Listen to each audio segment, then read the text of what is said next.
The cold doesn't bother you at first. It's the silence that gets inside your bones. The kind of silence so deep it feels like the world is waiting for something or someone. That was the first thing I noticed the night I pulled my RV into Glacier National Park, long before I understood the weight that place carried, long before I realized how many names never made it back out. My name is Mark Halstead. I'm 34 years old, and I've been traveling full-time in my RV for a little over 2 years now. I've camped in deserts, forests, swamps, you name it. But Glacier was different. Not because of the mountains or the cold air or the endless pine forests, but because the land felt like it remembered things it didn't want to give back.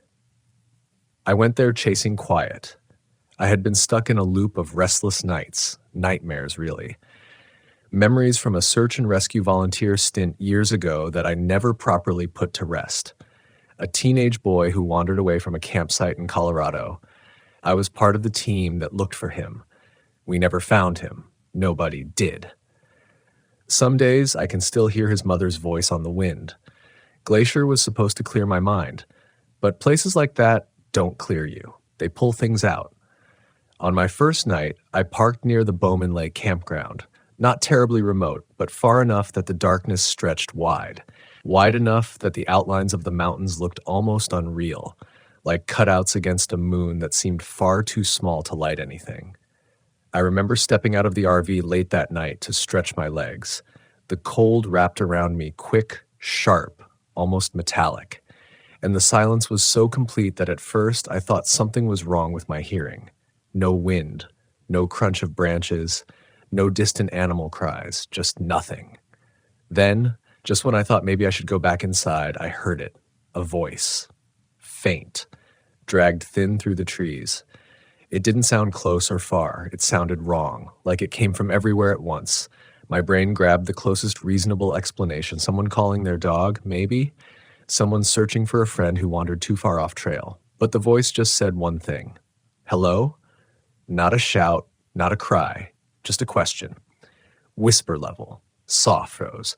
Every instinct in me, even the ones I had trained myself to ignore after years of trying to stop overreacting, tightened like a coiled rope. My breath fogged in front of me, hanging too heavy in the air like the night was holding it there. I gripped my flashlight and swung it toward the tree line. Nothing. No movement. No shapes, not even eyes reflecting back. Just that silence again. I almost called out. Almost. But something inside, maybe instinct, maybe something older, told me not to answer. I backed up toward the RV door, slow, careful, watching the trees, and just as my hand reached the door handle, I heard it again. Hello? Same tone, same softness, same everything. Like someone replayed the exact same call, sound for sound. I got inside the RV and locked the door. I don't know why locks don't stop much out there, but they make you feel like you've done something. I lay awake most of the night listening, waiting. At some point, I convinced myself it was probably another camper, someone messing around or calling for a friend.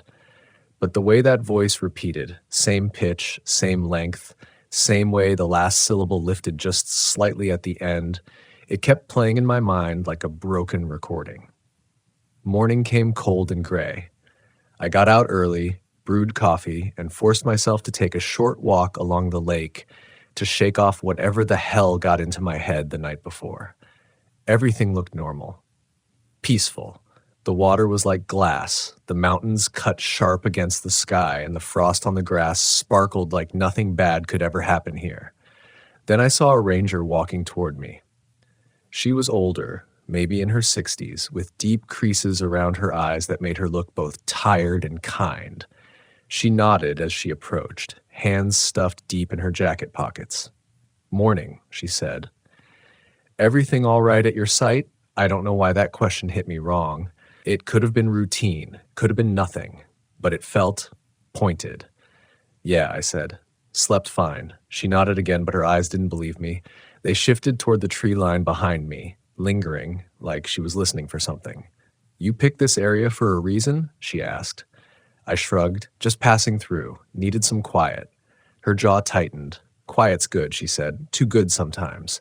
People hear things out here, echoes, wind through the rocks, sometimes voices carry funny. She was giving me an out, one I didn't take. I heard something last night, I said. Those lines around her eyes deepened. What kind of something? A voice, I answered. Calling out. Real soft. Like someone asking for help but not sure if they wanted to be heard.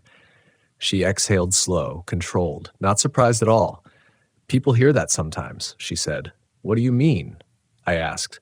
She shifted her weight like she wanted to keep walking but forced herself to stay still. Glacier has cold cases, she said, more than most parks. People vanish here, sometimes without any tracks, any gear left behind, any reason. Happens in the same pockets of the park, too. And some folks, she paused, they swear they hear the missing ones calling. I felt the cold seep deeper into my jacket. I thought it was an animal mimic, I said. She shook her head. There's nothing in these woods that sounds human like that. Not like how you're describing. Her eyes flicked back to the trees again. If you hear it again, she said quietly, don't follow, don't answer, and don't go out after dark unless you absolutely have to. She left after that, walking fast, as if she'd already said more than she meant to. I stayed there, staring at the tree line, the frost melting under the rising sun. The voice from last night replayed in my mind, clearer now like my memory had polished it. That half-whispered hello, that odd sensation that it was both too close and too far. I tried to shake it off. I had come here for peace. Damn it, not to dredge up more ghosts. But something in me, the part that had never stopped thinking about lost hikers, unsolved searches, just couldn't let it go. Later that afternoon, I found myself driving deeper into the park, toward an overlook near Logging Lake. The road wound through thick pine stands, sunlight flickering through like broken signals. The air smelled like sap and cold rock and something else, something faintly metallic like old blood or rusted metal. I reached the trailhead just as the light dipped. It wasn't dark yet, but the shadows stretched long, pulling away from the trees like they were trying to escape something. And that's when I saw it.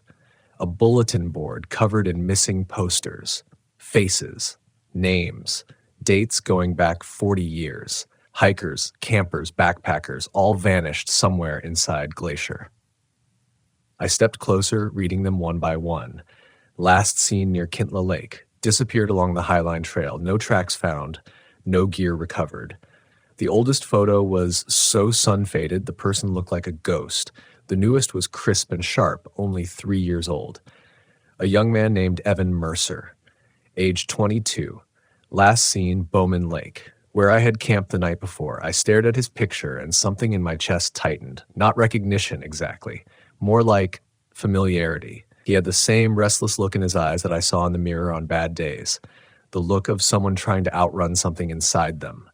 That's when I heard footsteps behind me, soft, slow, too close. I turned and nobody was there, but the air around me felt wrong, heavy, like the cold had thickened into something else entirely.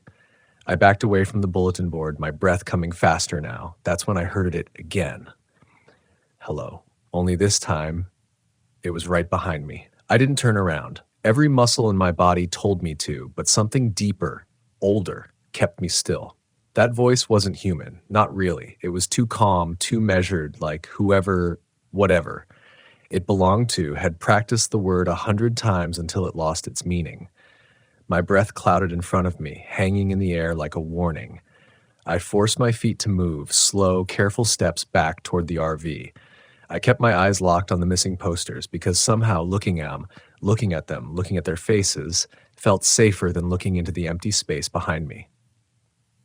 Hello? The voice repeated itself, same inflection, same faint upward tilt. It felt like I was being baited. Still, I kept moving. When my hand finally closed around the RV door handle, the air shifted.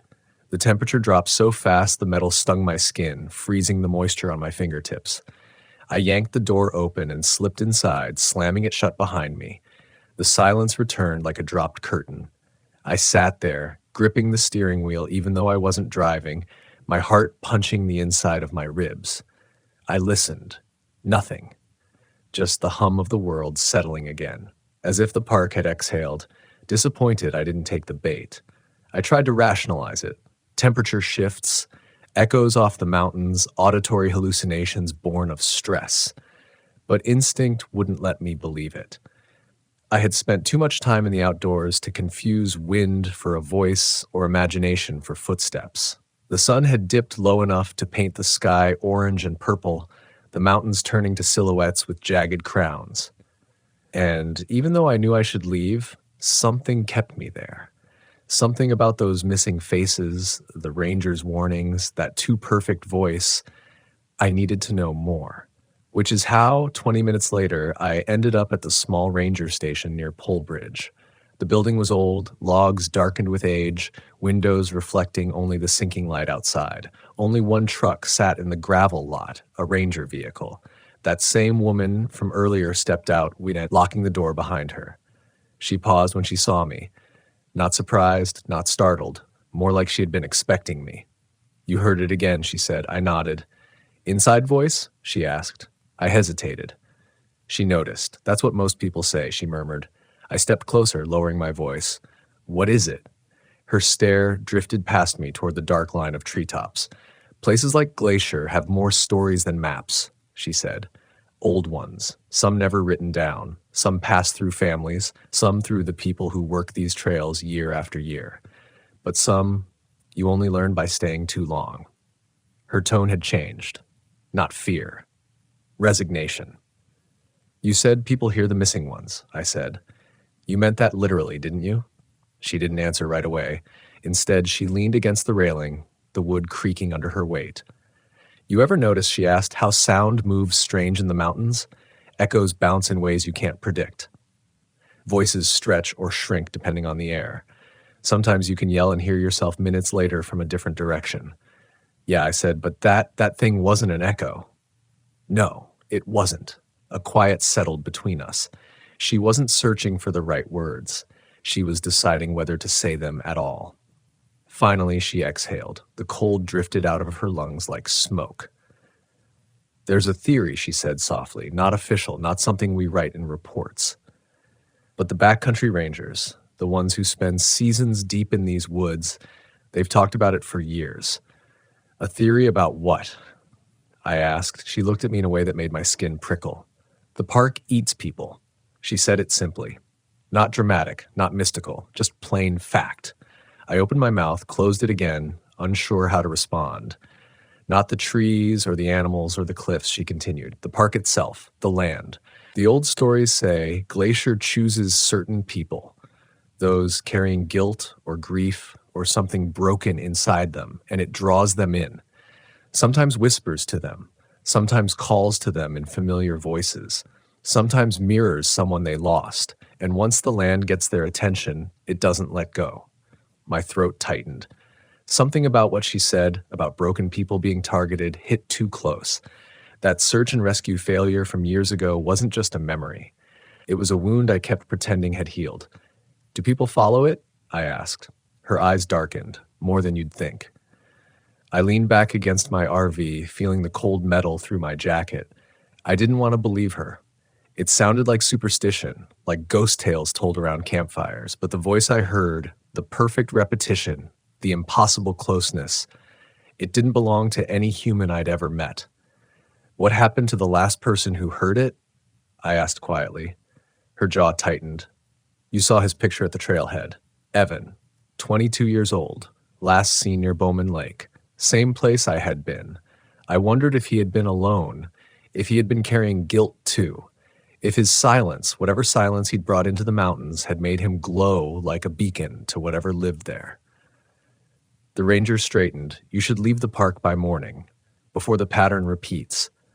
"Pattern?" I asked. She hesitated again, then said something that made every hair on my body rise. "It calls more often the second night." There was something about the way she said it, certainty, not speculation, that made the air feel heavier around us, like the shadows were listening. "Thank you," I said, though the words felt too small. She gave a curt nod, then walked to her truck. Her taillights glowed briefly before they disappeared down the gravel road, swallowed by the trees. I climbed into my RV, locked every door and window, and sat at the small table with a map spread out in front of me. My breath fogged in the air. Despite the heaters running, the interior felt colder than it should. I tried to sleep, but the fear grew its own heartbeat. Sometime after midnight, I woke up to a sound against the RV wall. A scrape, light at first, like fingertips brushing metal, then another, then one more. I didn't move, didn't breathe. The darkness pressed against the windows so hard it looked solid, like the night had weight. The scraping stopped. Silence. Then, hello? It came from the passenger side this time, right next to the window. The voice wasn't just close, it was as if it was pressed against the glass, whispering through it. Hello? Same pitch, same perfect mimicry. My skin prickled from scalp to heel. A wave of nausea rolled through me. The voice shifted then, lowering just a fraction. Help me. It wasn't a plea. It wasn't desperate. It was curious, like it was trying the words on for size. I squeezed my fists tight until my nails cut into my palms. My instincts screamed to move, to run, to peel out of the campground and never look back. But the ranger's warning clamped down on me. Don't answer. Don't follow. Don't go out after dark. The voice repeated the phrase again. Help me. But something was different. The cadence had changed. The voice wasn't flat anymore. It sounded like someone familiar. The teenage boy from my past search and rescue case. My heart stuttered. No, that wasn't possible. It had been 8 years. He had gone missing hundreds of miles away. And yet, hearing that voice now, that echo of a memory I tried so hard to forget, it snapped something inside me. I turned toward the passenger window, and for a split second, I saw a shape, just an outline. Shoulders, head, maybe a jacket hanging wrong on a frame too thin. A human silhouette standing inches from the RV door. I blinked. The shape was gone, but the voice remained, right outside. Hello? I gripped the edge of the counter without realizing it, my knuckles turning white in the dim interior light. I couldn't look away from that window, even though there was nothing there now. No silhouette, no breath on the glass, no shift of shadow. Just that thick, suffocating darkness pressing back like a living thing. Hello? The voice was almost playful this time, like it had learned something about me, like it understood what memories hurt the most. My hands trembled, not from cold, but from the mix of rage and fear climbing up my spine. Rage at myself, for letting the past come alive like this. Fear because a part of me, the part I didn't want to admit existed, wondered, what if it really was him?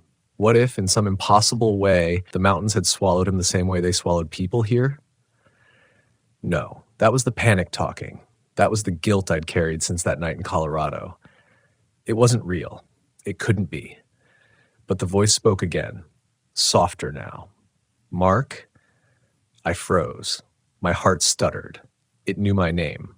I stumbled back from the window so fast I hit the opposite wall. My breath came in sharp bursts, fogging the cold air inside the RV. This wasn't just mimicry anymore. This thing was learning, adapting, closing in. I slid onto the edge of the bed, pulling my knees up, listening as the wind finally picked up outside, the first real sound I'd heard in hours. The gusts rattled the branches, scraping them against the roof in long, skeletal strokes. Underneath, in the rhythm between the gusts, I heard something else. Footsteps circling the RV. Soft. Deliberate. Like someone pacing, thinking, choosing their next move. Mark? This time, the voice wasn't at the window. It was near the back door. I pressed my palms against my ears. The voice still seeped through, muffled but unmistakable. You left me. That wasn't a memory. That was a knife disguised as a sentence. You didn't come back. I squeezed my eyes shut. Stop, I whispered to myself. Don't listen. Don't believe it. It doesn't know you. It only knows what scares you. And that was the truth, the only solid truth I had left. Whatever this thing was, it wasn't human. And it wasn't the boy I had lost years ago. It was a hunter. One that didn't need teeth or claws. One that only needed your memories. After a long, torturous moment, the footsteps paused. Silence returned. And with it, an instinct hit me hard enough to straighten my spine. It wasn't gone. Just waiting. I didn't sleep. Not even a minute. I sat awake until a faint blue-gray light crept into the windows and softened the edges of the forest outside. Morning didn't bring safety exactly, but it brought noise, birds, wind, far-off water shifting around rocks. The world felt real again. I stepped outside the RV carefully, scanning the area. No footprints, no disturbed dirt, no sign that anything or anyone had been near my campsite, which somehow made everything worse. I drove straight to the ranger station the moment the road thawed enough to trust. The woman from yesterday wasn't there. Instead, a younger ranger stood behind the counter, sipping coffee and looking at me with casual indifference. "Morning," he said. "Where's the woman who was here yesterday?" I asked. He frowned. "Who?" "Older ranger. Gray hair, lines around her eyes. She talked to me outside yesterday afternoon." He shook his head. "I'm the only one assigned to Polebridge this week, has been that way for the past month." "What'd she look like again?" I repeated the description. He blinked. "Nobody like that works here." The room tilted for a second, just enough to steal the breath from my lungs. I braced one hand on the counter. "Maybe she was off duty," I said. "Maybe she—" He cut me off gently. "I'd know. There are only 3 of us covering this sector. None of them fit that description." Something cold unfurled itself inside my chest. It wasn't fear this time. It was dread. Slow, heavy, anchored. I thanked him and stepped outside, the air sharp against my cheeks. I walked to the RV in a kind of daze. My mind replayed the entire conversation from yesterday. Her warnings, her knowledge of the missing, the way she knew what I heard without me saying it. Not the trees or the animals or the cliffs. The park itself. Had she been real? Had she been something else? Something that used familiarity the same way the voice used innocence? The idea made my stomach twist. I drove away from Polebridge with no real plan except to get distance between me and whatever had stalked my RV the night before. But Glacier is big. Big in a way that feels wrong, like the land stretches different depending on who you are. The roads wind like veins, pulling you deeper, and sometimes you don't realize how far you've gone until the gas gauge dips or the trees change shape or the silence stretches too tight. By mid-afternoon, clouds rolled in, thick and low, swallowing the sunlight and bringing that metallic chill again. I pulled into a turnout near the Apgar Lookout Trail, not to hike, just to breathe, to think. But as soon as I stepped out of the RV, something caught my eye near the edge of the pines. A backpack. Old. Weathered. One strap frayed almost through. I shouldn't have gone near it. Every instinct said leave it.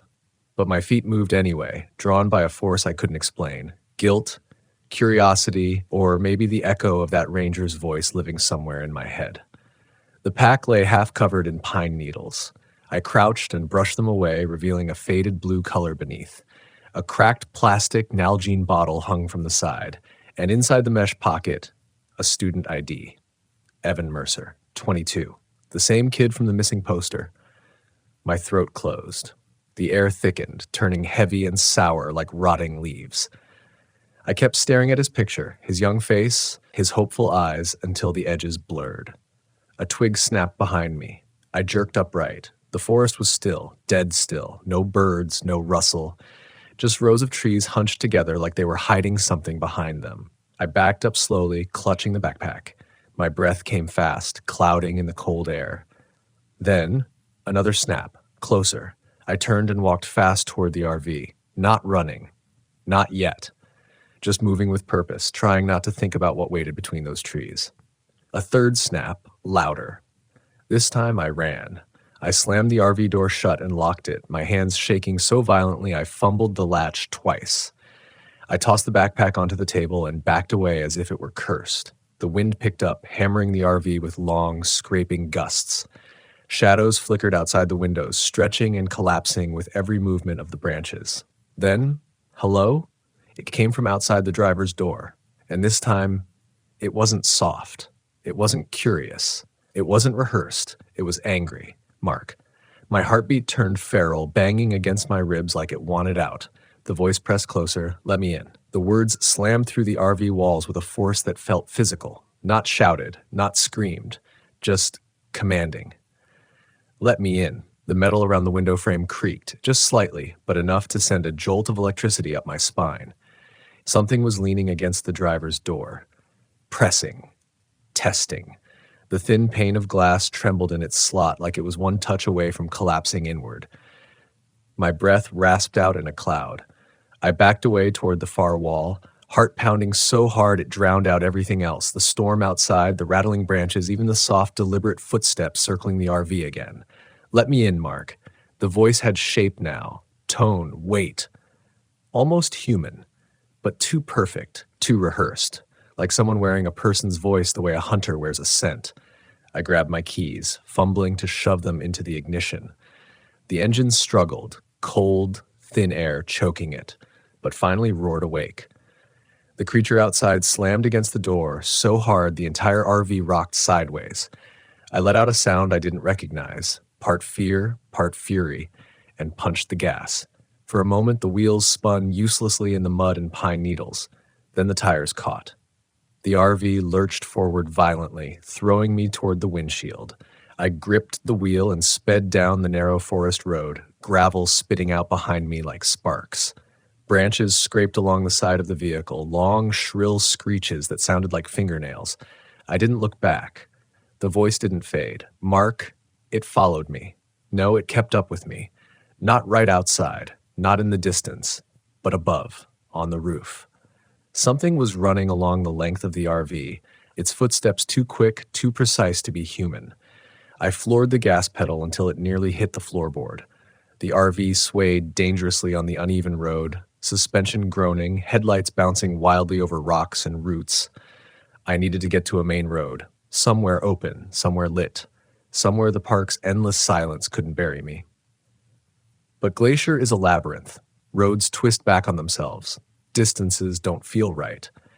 And as I drove, I realized something terrifying. I didn't recognize this road. The trees pressed closer, the forest seemed thicker than it had any right to be, and the headlights weren't reaching as far as they should, like the darkness was swallowing them whole. Something scraped across the roof. Slow now. Deliberate.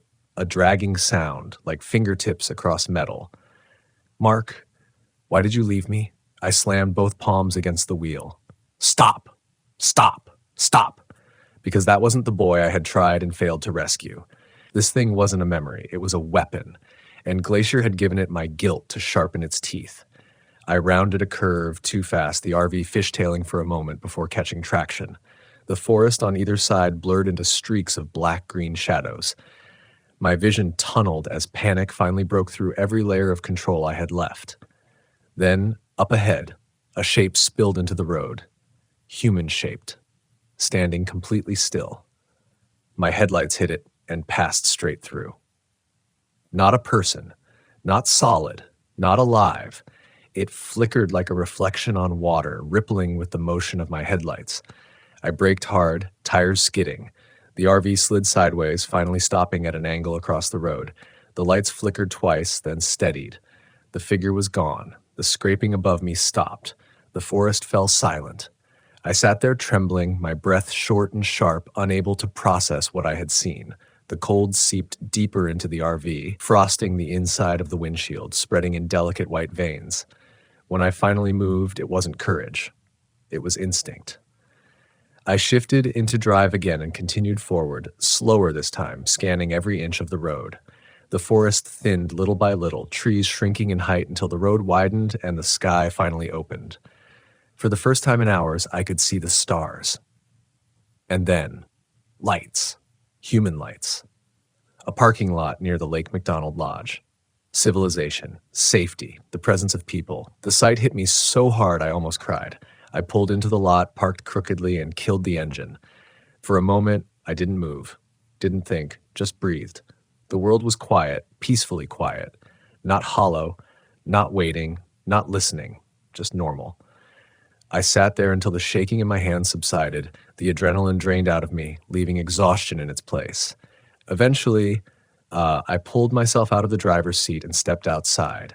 The lake shimmered under the moonlight, the water rippling gently against the shore. The air felt lighter here, less dense, less sharp, almost like the land itself was different, untouched by whatever haunted the deeper, quieter pockets of the park. I walked down to the water's edge, letting the cold breeze wash over me. For the first time since arriving in Glacier, I felt like I could think clearly. But when I looked back toward the forest the way I'd come, my stomach clenched. Shadows moved differently there. Not like wind, not like wildlife, like something pacing, waiting. And that's when I heard footsteps behind me. Not in the forest, not on the trail, on the gravel, right behind my RV. Slow, steady footsteps. I turned. A figure stood beside my RV, half illuminated by moonlight. Tall, shoulders sloped, head bowed forward as if listening to something only it could hear. For one horrifying moment, it looked exactly like the boy I'd once searched for, but only for a moment. Its arms were too long, its posture wrong, its outline flickering at the edges like a flame in a dying lantern. I stumbled back, my foot hitting a rock at the shoreline. The figure lifted its head, moonlight washed over its face, no eyes, no mouth, just smooth, pale skin like a blank mask pulling tight across a skull. And then, Mark. The voice didn't come from its face. It came from everywhere around me, from the water, from the trees, from the cold itself. My legs buckled. I fell to the gravel, scrambling backward on my hands. The thing stepped closer, its body bending in stiff, unnatural angles. You can't leave, not yet.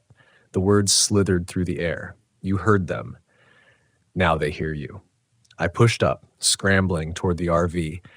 My fingers slipped on the cold handle twice before I managed to yank the door open.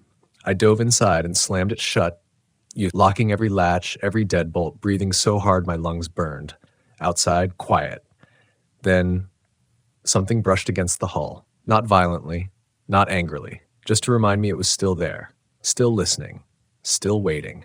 I curled onto the bed, staring at the ceiling, listening as the footsteps faded, not into the trees, not away from the lot, but into the lake. Slow, measured, one step at a time, until the water swallowed the last sound.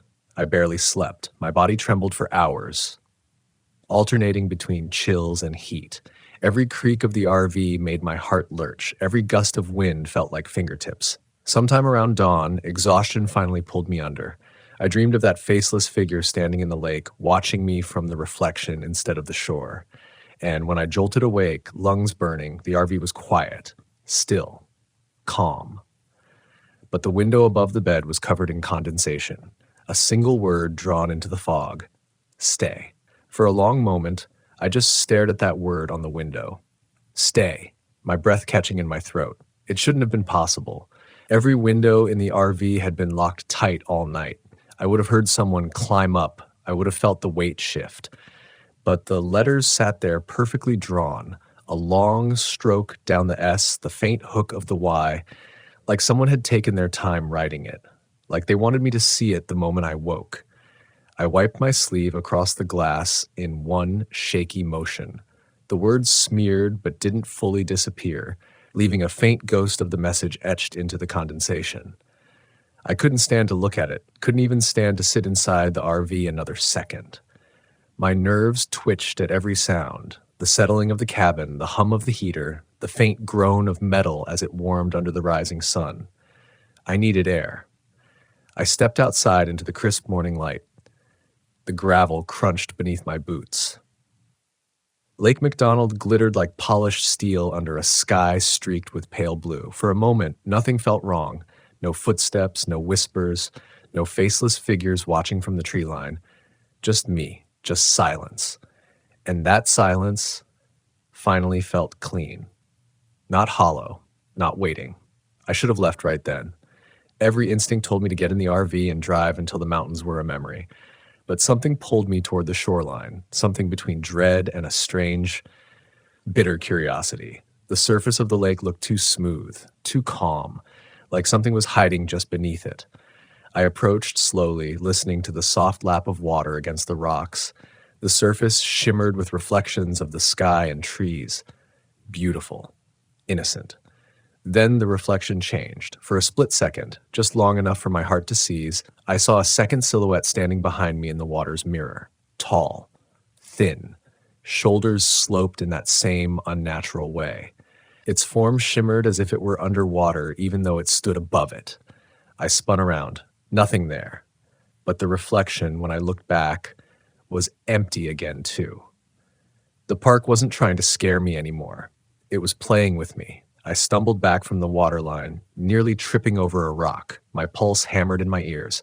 I looked around wildly, at the trees, the lot, the road, the sky, but everything looked normal again, which meant one thing. It wanted me off balance. It wanted me uncertain. It wanted me to stay here longer than any sane person should.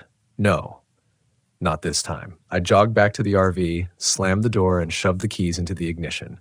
The engine rumbled awake. I threw it into gear and pulled out of the lot fast enough to kick up gravel. Every mile away from that lake loosened something inside my chest, until I saw the figure standing at the edge of the forest. It wasn't close, dozens of yards away, but visible, still, watching. Its face smoothed over like wax melting, its arms dangling too long, its body leaning forward like it hadn't learned how to stand properly in human shape. I gripped the wheel tighter. Don't look, don't slow down, don't give it anything else. I pressed the gas.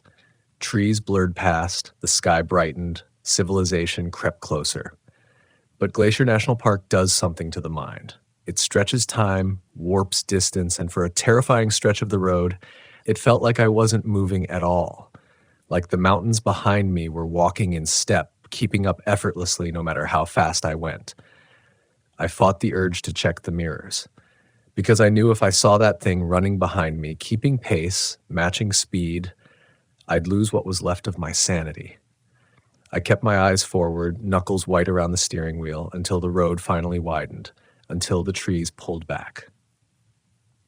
Until a sign flashed by, exiting Glacier National Park, and I felt something inside me detach like a chain being cut loose. Only then did I breathe. Only then did the weight in my chest loosen, leaving a strange emptiness behind. I drove another hour west, then pulled into a small gas station lot. It was nothing special. Gravel ground, a red and white sign, a tired-looking building, but it felt like the safest place in the world to me. I parked under the bright security lights, grabbed my coat, and went inside. The warmth hit hard.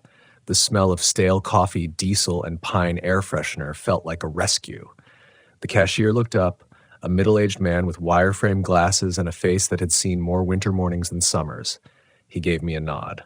"Cold night?" he asked. "Yeah," I murmured. "You could say that." He studied me a moment longer, eyes sharp. "You coming from the park?" I hesitated, then nodded. He let out a slow breath. "You look like someone who saw something out there." I didn't speak, but something in my silence was answer enough. He glanced toward the door, then leaned forward. "You know," he said quietly, "you're not the first person who's come through here looking like they outran a shadow." I swallowed hard. "Lost hikers?" I asked. He nodded once. Slow. "We get families passing through sometimes.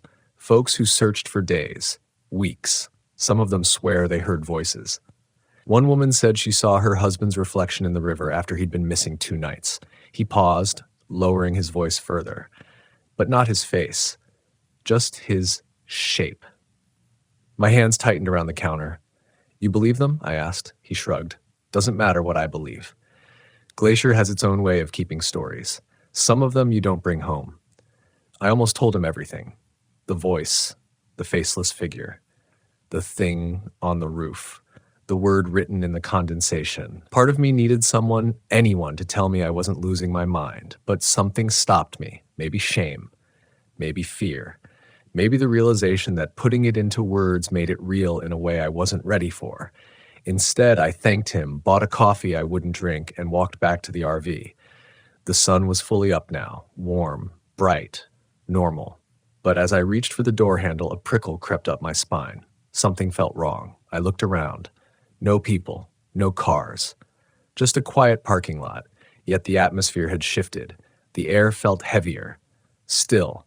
Slowly, I walked around to the passenger side. There, etched faintly into the dirt on the door, were long, thin lines, 4 of them, parallel, dragging downward, not deep enough to dent the metal, just enough to let me know that the thing from Glacier had followed me out.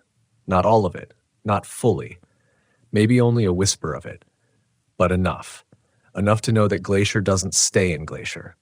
It stays in you. Even now, weeks later, I still hear things at night when the world gets quiet.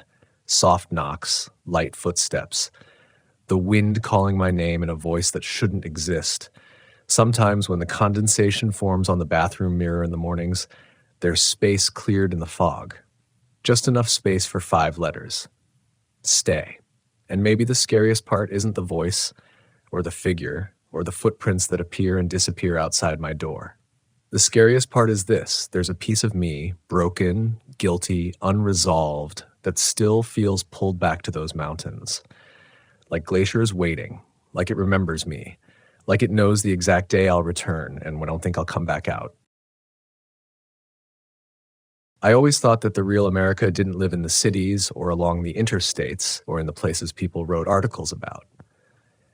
I thought it lived in the quiet spaces, the forgotten roads, the abandoned campgrounds, the dead-end turnoffs that looked like mistakes on a map. Maybe that's why I bought that old Volkswagen Westphalia. Not because it was practical, and not because I was trying to chase some romanticized version of van life. I bought it because it felt like an invitation to explore the pieces of this country nobody talks about, the places that aren't advertised, the places that don't want to be found. I didn't know then that some of those places were forgotten for a reason. I had been traveling alone for 3 months when my friend Melissa told me about the old routes. That's what she called them. She grew up in Nevada, and her family had passed down stories the way some families pass down heirlooms. Ghost routes, hidden miles of road built for early RV caravans long before the Forest Service formalized anything. Roads that were used, then abandoned, then erased from maps after too many accidents or too many disappearances. That word stuck with me. Disappearances. She acted like she regretted saying it, brushing her hair behind her ear and shifting the weight of the conversation like she'd spilled something sensitive. But it was too late. I'd already pulled the thread. A week later, I found myself in northern Arizona, where the plateau breaks into a maze of canyons and pines, and flat ground is rare enough to feel like a favor. I was 34, restless, and carrying more old mistakes than gear, driving a van that rattled in protest every time we hit an incline. I had no business chasing half-lost rumors, but I told myself it was nothing more than curiosity, a fun, bonus detour, a historic route worth checking out. And sometimes the worst decisions start exactly like that, casual, harmless, invisible until the moment they're not. It was evening when I turned off Forest Road 211 onto a narrower track, something notched into the earth so long ago it looked more like a scar than a road. Grass pushed through the gravel. The pines tightened around me, bending inward like they were eavesdropping. I slowed the Volkswagen, letting it crawl, letting the air thicken. Something about the temperature changed as soon as I crossed onto it. Not colder, not warmer. Just wrong. Just wrong. Like stepping into a room where somebody had opened a window an hour ago and the draft never settled. About a mile in, I passed a wooden post that had once held a sign. The metal bracket was still there, rusted and sharp, but the sign itself was gone, ripped away with such force I could still see the splinters embedded in the wood. I kept going because somehow turning around felt like surrender. And I knew that if I didn't at least see where the road led, the question would echo in me like a loose panel forever. The track finally opened into a clearing that wasn't on any modern map. A large circular turnaround carved into the earth decades ago. I could tell by the way the ground dipped near the edges, the way the gravel compacted into a hard, almost concrete-like ring. It was the kind of place meant for groups of vehicles at big old RVs that traveled in caravans back when families trusted nature more than they should have. And there was a strange energy to the space, something about the way the trees leaned away from it, as if whatever happened here had pushed them back over time. I parked the van near the far end of the loop. The sun was low but not gone, a smudge of orange stretching long between the trees. I stepped out and listened, not for danger, just for anything. Birds, insects, a breeze. But the clearing swallowed sound in a way that made everything feel padded, muted. My footsteps didn't echo. Even the whispering of the pine needles sounded pulled into the ground. I told myself it was just elevation or air density or some natural phenomenon I didn't understand. We tell ourselves so many things to keep moving forward. I set up camp slowly, partly because the quiet slowed me, partly because something in me didn't want to break it. People think fear announces itself loudly, but the real kind, the deep kind, arrives like a shift in lighting, a curtain drawn between what you know and what you're about to learn. I felt that curtain sliding into place even before the first strange thing happened. There were tracks in the dirt near the tree line. Not animal tracks, tire tracks, old ones, faded to the point you had to stand at an angle to see them. About the width of a mid-century camper, maybe an Airstream or an early Shasta, and next to the tire marks were footprints, lots of them, different sizes, different depths, all heading in the same direction, none coming back out. I crouched and touched the dirt. It felt cold, not evening cold, not shade cold, something older, like the ground itself remembered something it didn't want to release. I went back to the van and tried to shake it off. Fear can mimic logic if you let it. You can convince yourself that the rational explanation is too dramatic while the irrational one feels strangely reasonable. I cooked a small meal, sitting on the bumper, staring out toward the tree line more often than I looked at my food. The forest stared back without blinking. When night arrived, it wasn't gradual. It was like someone turned off the world in a single switch flick. The dark here behaved differently, thick, heavy, almost substantial. My lantern only pushed it back a few feet, and beyond that circle of light, everything dissolved into nothingness. I climbed into the van, closed the door, locked it, then locked it again. The first few minutes were fine. I read a book on my phone, let the small glow of the screen distract me. But then, there it was. A sound. Soft, muffled, coming from outside. At first, it was like a low thud, maybe a branch falling, maybe an animal bumping against something. I waited. I held my breath without meaning to. Another thud, closer, rhythm faint but deliberate. I sat up, pulse rising, and turned off my phone screen. In the sudden darkness, the van felt smaller, warmer. My breath fogged the window nearest me. Then, from the rear of the van, 3 knocks, slow, evenly spaced, knuckles against metal. I froze.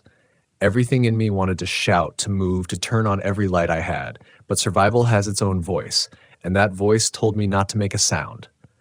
I stayed perfectly still, barely breathing, listening as the knocks repeated. 3 knocks, a pause, 3 more, not frantic, not aggressive, just patient. I don't know how long the pattern lasted. Time flexed, stretched, crumpled. Eventually the knocks stopped, but silence didn't return, not the silence from before. This was different, thicker, tense, listening. I strained my ears, trying to catch anything beyond the pounding of my own heart, and then I heard it. Footsteps. Human, slow.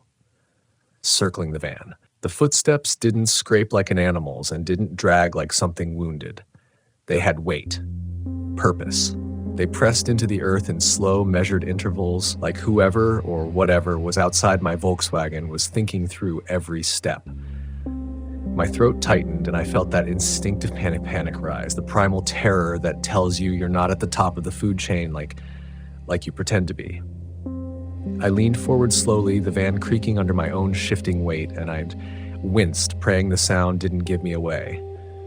The footsteps paused, just on the other side of the driver's door. I could feel them, somehow. Their presence, too close, too deliberate. The breathing started next, not heavy, not monstrous, not exaggerated like in movies. Just a soft, steady exhale, human, unmistakably human, right outside the thin metal barrier I'd come to rely on far more than it deserved. My lungs froze in my chest, and I felt sweat bead along my scalp, even though the interior of the van had chilled enough to make my breath visible again. I didn't want to look. I didn't want to move. But curiosity is its own kind of self-destruction, and I slowly, so slowly, turned my head toward the driver's window. Something shifted on the other side. A shadow passed over the glass. Not a tall shadow, not a wide one. Just wrong. Distorted by the lantern light inside, stretched too thin, held too still. It hovered there as if leaning in, as if studying me. I could almost imagine a hand lifting inches from the window, hovering just shy of touching it. But it didn't touch, it didn't knock, it just waited. I counted the seconds in my head because counting felt like control. 1, 2, 3, 4. Then the figure moved. A glide, not a step, and the shadow elongated as it passed toward the rear of the van again. I exhaled shakily, not even realizing I'd been holding the air in for so long that my chest ached. I waited for the next set of knocks. They never came. No footsteps either, just the quiet, heavy presence of something still out there. Minutes passed, or hours, I couldn't tell which. Eventually, exhaustion pinned me in place, and I must have drifted into a thin, restless layer of sleep. I didn't mean to. I fought it, but fear can't keep you awake forever. What woke me was the smell. It seeped into my dreams first, sweet, metallic, damp soil, and something else beneath it that I couldn't place. When I opened my eyes, the smell was stronger, thick enough that I tasted it at the back of my throat. I sat up fast, banging my shoulder against the cabinet. The van door on the passenger side was cracked open, not wide, not swung, just barely, maybe an inch, maybe less. But it had definitely been shut before I fell asleep. I always shut it. I checked it twice before bed. I locked it 3 times. My stomach dropped and I pressed my hand against the door, forcing it closed again as quietly as I could, though every movement felt unbearably loud. I checked the locks, still engaged. All of them. No signs of tampering. But the rubber seal was smeared with something almost black, something that looked like dirt, except for the faint reddish sheen when the lantern caught it. My instincts screamed at me. Leave. Drive. Now. But the clearing was pitch black, and the road out was narrow and uneven. If something or someone was out there, rushing blindly into the dark might put me closer to it, not farther away. The smell grew stronger. I turned the lantern brightness down, feeling suddenly unsafe inside my own circle of light, and leaned toward the small vent window in the back of the van. The smell wasn't inside. It was outside, concentrated somewhere near the tree line. For a moment, I thought it might be a dead animal. I'd smelled that before on other trips. Deer hit by vehicles, small creatures taken by predators. But this wasn't rot. It wasn't decay. It was fresh, like blood exposed to cold air. The thought made my stomach clench. I stayed awake the rest of the night, clenching a metal flashlight in my hand, listening to the clearing breathe around me. Every now and then I thought I heard faint movement, something brushing lightly along leaves, a whisper of dirt shifting under weight, but it never came close again. When dawn finally broke, it wasn't gentle. The sky didn't lighten gradually. It was as if someone lifted a sheet off the world all at once. The silence cracked open, and the forest started humming again, birds calling, trees creaking, distant insects stirring. I slid out of the van carefully, scanning the clearing in painful detail. Nothing seemed disturbed. No footprints, no tracks, no sign that anyone had been here at all, which made the next discovery even worse. On the back of my Volkswagen, pressed into the dirt on the lower panel, was a handprint. Small, thin fingers, but unmistakably human. The print wasn't smeared. It wasn't partial. It was perfect, pressed in with just enough force to leave a visible outline. And the substance it was made of wasn't dirt. It was dried, dark, and flaked at the edges. I stepped back, pulse spiking. I wanted to deny what I was seeing, tell myself it didn't look like blood, that it was rust or sap or anything else, but denial was the first thing fear feeds on, and I'd played that game before. I wasn't playing it now. I scanned the clearing again. Nothing. I listened. Nothing. But the smell was still there, faint in daylight but unmistakable. I followed it, not willingly, but pulled by some mixture of dread and responsibility. It drifted toward the tree line, then deeper into the pines, threading between the trunks like a warning. About 20 yards in, I found the source, an old campsite, long abandoned but not destroyed. A rusted stove, a scattered pile of debris, a tarp half buried under needles, and at the center, the remains of a large vehicle-shaped outline imprinted in the soil like a ghost indentation where something heavy had once been parked for a long time. But that wasn't the part that froze me. At the edge of the campsite stood an old Volkswagen, or what was left of one. The paint was sun-bleached and peeled, the windows shattered, the frame slumped forward like something had crushed it from above. Moss crawled up the sides, the tires were melted into the earth. But the most disturbing part was the passenger door. It hung open exactly 1 inch, exactly the way mine had been. I took a step back, then another. Every instinct in me screamed to run, but something kept me planted in place long enough to see one more thing. Inside the destroyed Volkswagen, etched into the metal of the interior roof, were dozens, maybe hundreds of handprints, small ones, thin-fingered, layered over each other in chaotic patterns. As I stumbled away, the forest shifted around me in a way I wish I could explain. The air felt heavier. The temperature dipped without warning. The silence thickened again, as if the clearing had inhaled and was holding its breath. I turned toward my own van, suddenly terrified it might no longer be where I left it. For a split second, I thought the forest had swallowed the van whole. The clearing looked different in daylight, brighter, wider, too exposed. But my Volkswagen was still there, tucked against the far edge like it had been waiting for me to come back and understand something I wasn't ready to understand. The sight of it should have been relief. It wasn't. It felt like seeing someone you loved standing in a place you begged them not to go. I forced my legs to carry me across the clearing, each step landing with a kind of trembling finality. The smell followed me, clinging to my clothes or maybe my skin now. I didn't look back at the wreck. I didn't want to see if anything was standing near it or inside it, watching me. When I reached my van, I hesitated before touching the door handle. The handprint on the back panel looked darker in the morning light, and I didn't know if it was my imagination or if fresh flakes had formed at the edges, as though whatever left it behind had cooled overnight and dried into something brittle. I swallowed hard and climbed inside, shutting the door as softly as I could, as if any noise might draw something toward me from the trees. Once in the driver's seat, I put the key in the ignition, but I didn't turn it.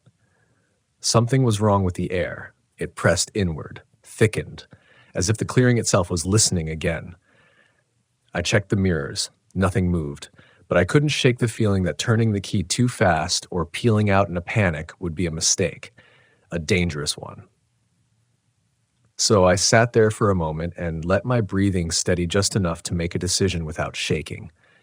Then I turned the key. The engine sputtered, a rough, uneven cough, like the van was waking from something it didn't want to remember. The second turn caught. The engine rumbled alive, louder than usual, echoing against the trees in a way that made my skin crawl. I shifted into gear, eased my foot onto the gas, and started down the narrow track that had brought me there. The steering wheel felt stiff, like the cold had seeped into the metal. I kept my eyes forward, refusing to look into the mirrors, even though every instinct screamed that something might appear behind me. The first mile passed without incident. The road felt tighter now, narrower, as if the forest had crept inward overnight. Pine branches brushed the sides of the Volkswagen, scraping in long, slow strokes that sounded too much like fingernails on metal. Halfway through the second mile, I saw movement in my peripheral vision. Someone standing between the trees. A figure. Small. Still. I didn't turn my head. Looking felt like giving permission. The figure didn't step forward. It didn't hide. It just stood there, pale in the filtered light, positioned at such an angle that if I had looked directly, I think I'd have seen its face. My hands tightened around the wheel, and I pressed gently on the gas, keeping the speed controlled. Too fast and I'd lose the road. Too slow, and another figure appeared on the opposite side. Then another farther up, all thin, all motionless, all standing exactly 1 inch behind the threshold of shadow, the place where sunlight didn't quite touch the forest floor. By the time I reached the old wooden post I'd passed the previous evening, there were at least 6 of them, maybe more. I didn't dare count. I didn't dare breathe too loudly. When the post passed out of sight, the forest returned to normal. Noise seeped back in, birds, wind, the rustle of needles, like the world had been holding its breath and finally exhaled. When I reached the main Forest Service road, I didn't stop. I didn't look back. I drove until the clearing was nothing more than a bruise against the horizon, then drove farther. I should have felt relief. I didn't. Relief requires safety, and something told me I wasn't safe yet. Not by a long shot. Several miles later, I pulled into a small turnout to check the van, partly because I needed a moment to breathe, partly because a faint ticking sound had begun somewhere in the engine. I got out cautiously, scanning the road, scanning the woods, scanning the shadows for anything too still. Everything appeared normal until I walked to the back of the Volkswagen. The handprint was gone. Scrubbed clean, no residue, no smear, just bare metal. My knees went weak. Either it had never been there, which I knew was impossible, or something had wiped it away, on purpose, completely, like it had never happened. I climbed back in the van, locked the doors, and kept driving. Hours passed. The forest thinned, then broke into open desert stretches. I reached a small ranger station near Cameron, one of those older ones, isolated and underfunded, the kind that feels more like a historical exhibit than a functioning government building. A single ranger was working inside, older guy named Wyatt, maybe mid-50s, with sunburned cheeks and a voice like gravel. "Morning," he said, barely looking up from his paperwork. "You look like you've seen a ghost." I told him I'd been camping off a spur road near the old routes. I didn't mention the knocks or the footprints or the wreck. I didn't even mention the smell. I just asked if the clearing I'd found was historically part of the RV trails people used decades ago. Wyatt stopped writing, slowly. Then he looked up at me with an expression I still can't describe.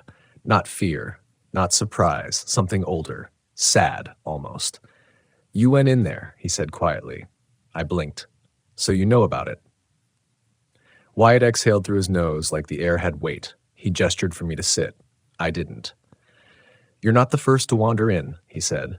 "That whole area was shut down in the early 70s. They used to call it Route H11, a historic loop where families took their campers, long before I started working here." "What happened to it?" He hesitated. His fingers tapped the desk. He looked toward the window, toward the distant line of pines, like he was checking if someone might be listening. "People stopped coming back," he said finally. "Not all at once. One family, then another. Brother and sister Tripp went missing in 71. A caravan of 4 rigs in 73. They found the tracks. They found the turnoff. They found the fire rings, but they never found the people." My pulse thudded. "And the vehicles?" Wyatt swallowed. "Some. Not all. But the ones they found were wrong." The ruined Volkswagen flashed in my mind. The open door, the handprints on the interior roof. "They crushed in on themselves," Wyatt murmured. "Like something wrapped around them. No animal does that. No storm does that. And no person strong enough to do it would waste their strength leaving the rest untouched." I felt my stomach twist. Why wasn't it sealed off? Why isn't it fenced? "Because anyone who goes in," he said softly, "goes in on their own. Signs don't stop people like that. Fences don't either." For the first time since the clearing, I felt a different emotion mixing with fear, anger. "Then why doesn't anyone warn people?" He met my eyes for the first time. "We do," he said, "just not out loud." I didn't understand. Not then, but I would. Wyatt stood, walked outside, and circled my van slowly, studying the panels, the seams, the windows. He stopped at the back where the handprint had been. "It touched your vehicle," he said quietly. My breath caught. "How do you know?" "You can always tell," he said, "because it never does the same thing twice." I opened my mouth to ask what that meant, but he held up a hand. "Don't go back there," he said, voice suddenly sharp. "And don't camp alone on any unmapped routes. Your van, it's clean now. If you leave the area, you'll be fine." The implication made my skin crawl. If I leave, not if I stay, not if I return, if I leave. I got in the Volkswagen without another word, turned the key, and didn't look back as I pulled onto the road. But as the forest receded behind me, a realization settled in, a cold, heavy truth I couldn't shake. Whatever touched the van hadn't been human. but it had been curious, and curiosity doesn't fade, it follows. I drove for hours, pushing the Volkswagen harder than I should have, watching the forest shrink behind me in the rearview mirror, even though every survival instinct told me not to look into it.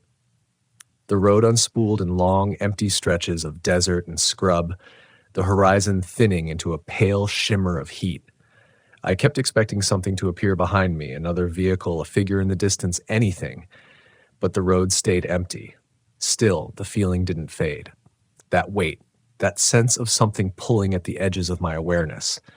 Fear has a long half-life. It lingers even when the danger is miles away. By afternoon, I reached a small gas station near Tuba City.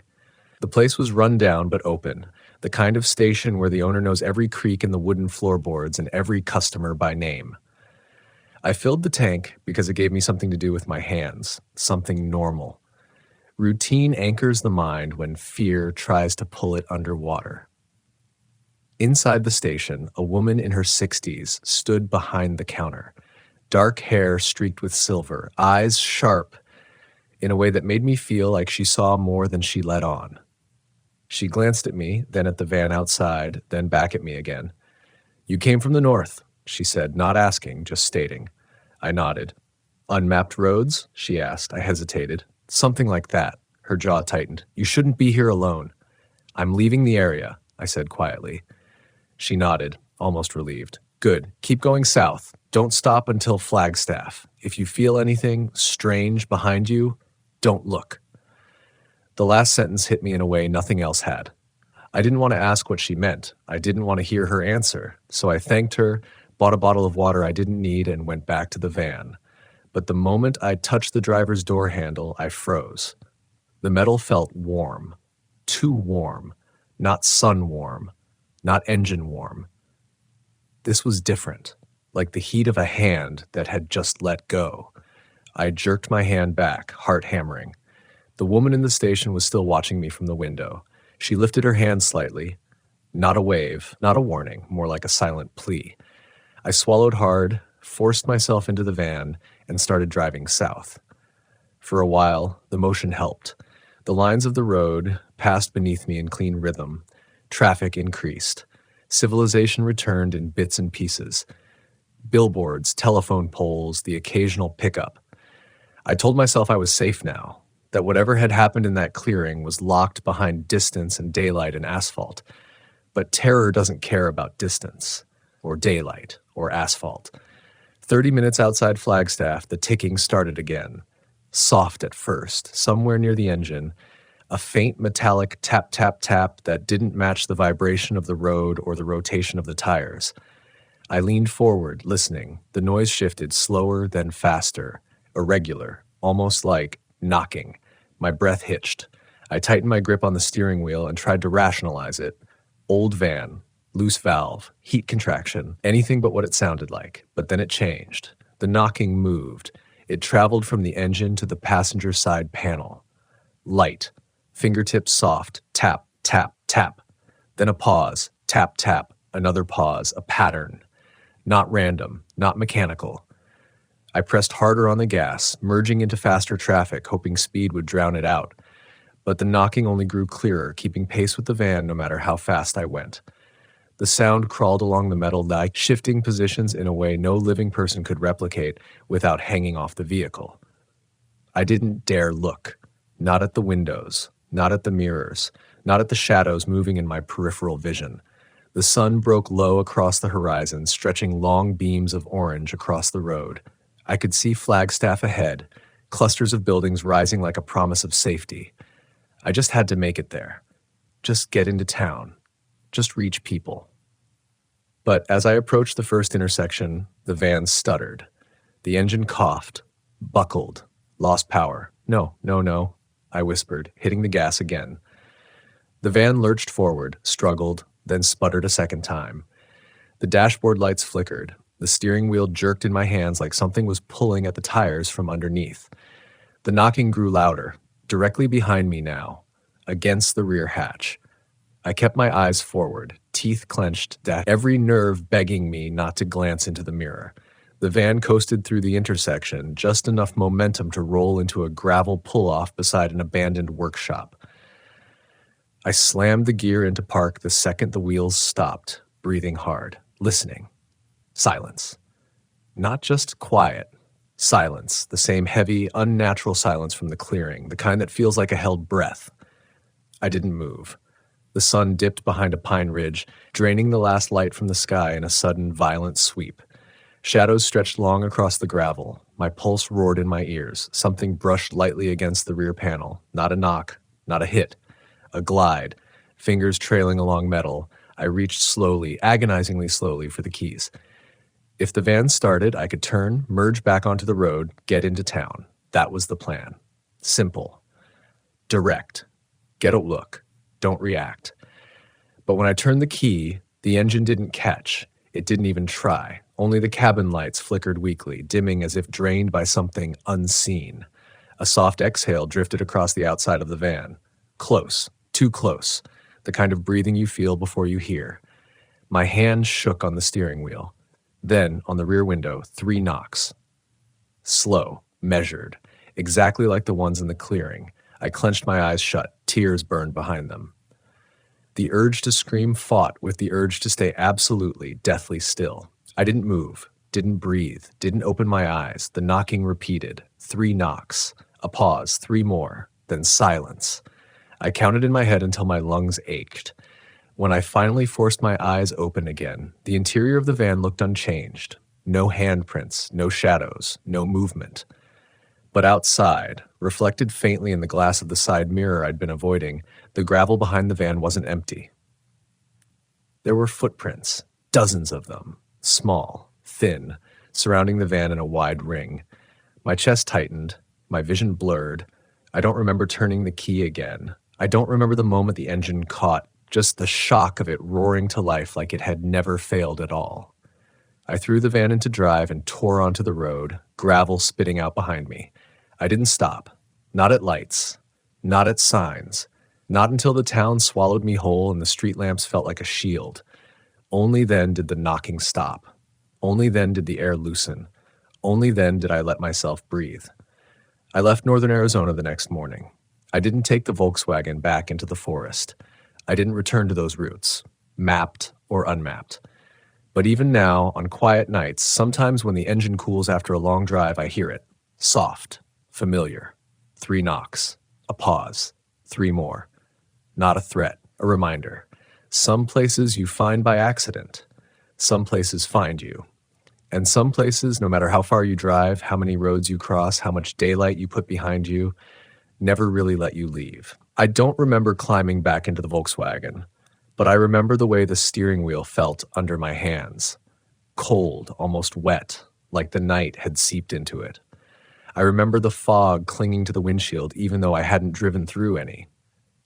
And I remember how quiet the engine sounded when it finally turned over, like the bus wasn't waking up so much as whispering, "We have to go."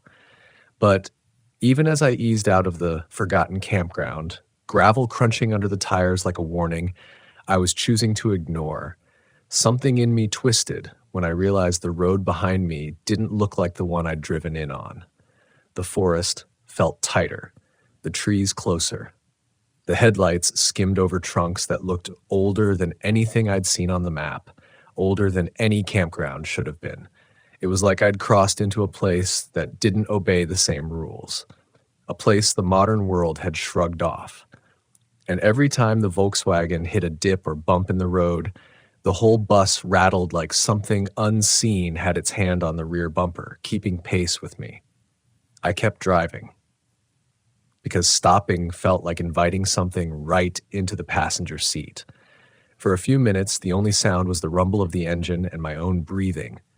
I focused on the yellow center lines, except there weren't any anymore. The asphalt narrowed, cracked, grew uneven. The Volkswagen jolted as its tires ran over exposed roots, and yet the road kept going like it had been waiting for me. A part of me kept whispering, "Turn around." You should have never followed those stories. You should have never mapped those old routes. You should have never chased something that wanted to stay hidden. But another part of me, the The stubborn, searching part that had pushed me into Volkswagen camping in the first place said, "No, keep going. This is the path. This is where the truth is. I don't know which part won, maybe both." About a mile down, I saw something impossible, a signpost. Old, wooden, half-rotted, the paint peeling in long curls like old skin. The letters were barely visible, but the ones that were readable made my stomach drop. Dorenloop Est, 1919. It was the name from the old registry, the name from the interview I'd watched, the one that hadn't existed on an official map for 30 years. I slowed the bus to a crawl, bracing myself because part of me already knew whatever I'd wandered into wasn't completely abandoned. Something had kept it alive in its own way. Then my headlights swept over a row of empty tent platforms, wooden, warped, covered in moss, and beside them, half buried in the dirt, was something far more chilling. A rusted Volkswagen Westphalia, same model year as mine, same two-tone color, same little side vent, missing only its plates. It looked like someone had parked it decades ago, then walked away forever. My breath caught. I crawled forward until the buses sat almost nose to nose, mine alive. That one skeletal. I didn't want to get out. But the script of my life at that moment felt written by something older than fear. Curiosity, instinct, some ancestral pull toward the unknown. I can't explain it. But I opened the door, stepped into the cold, and the first thing I noticed was that it was silent. Not nighttime silent, unnaturally silent. Like the entire forest held its breath the moment my boots hit the ground. I approached the old Volkswagen slowly, running my fingers lightly across its rusting frame. The metal flaked under my touch, but the windows were intact. I leaned closer. Inside, on the driver's seat, was a folded map. But not just any map. The same style of hand-drawn route map I'd found on that forum. This one wasn't digital. It wasn't printed. It wasn't recreated by anyone. This one was original. Ink faded, creases worn, corners frayed. I swallowed hard. Someone had been planning to leave, but never did. My hands shook as I reached inside through the half-open window. The map peeled off the seat like it didn't want to be disturbed. As I unfolded it, the cold night air felt like it pressed around me, waiting for me to understand something I wasn't sure I was ready to. The routes were the same as what I'd seen online, but this version had names, crossings, trailheads, marked danger zones, places that never made it to any official record, places that held secrets. And near the bottom, circled 3 times in shaky pen, was a spot labeled only, "Return here if you hear them." I didn't know who them was. I didn't want to. I refolded the map with a trembling hand, and that's when I heard it. Not from the forest, not from behind me, from inside the old Volkswagen. A soft, rhythmic clicking, not mechanical, not natural. More like fingernails tapping plastic. My heart hammered, my breath froze. I stepped back, then the tapping stopped. The silence was worse. Some part of me, maybe the part that wanted answers more than safety, leaned forward just enough to peer through the glass again. The inside of the bus was empty, but the far corner of the windshield, something that had been fogged a moment ago, was now clear, cleared by a fingertip, a line drawn in one slow motion. Then another. Then another. The marks connected into a shape I recognized immediately. A Volkswagen bus, the same as mine. I stumbled backward, the cold air slicing through my lungs as I scrambled toward my van. My keys fumbled. The forest seemed to lean in, closing around the clearing as if I'd triggered something ancient and patient that had been waiting for attention. The engine roared when I turned the key, louder than before, almost angry. I peeled out of the clearing, tires spinning, stones scattering behind me like sparks. And for the first time since the nightmare began, the trees started to thin. The fog eased, the road widened, and when I finally burst onto a paved 2-lane highway, I didn't dare look back, not once. I drove until sunrise bled across the sky in a smear of orange. I didn't care where I stopped, only that it was bright, open, and real.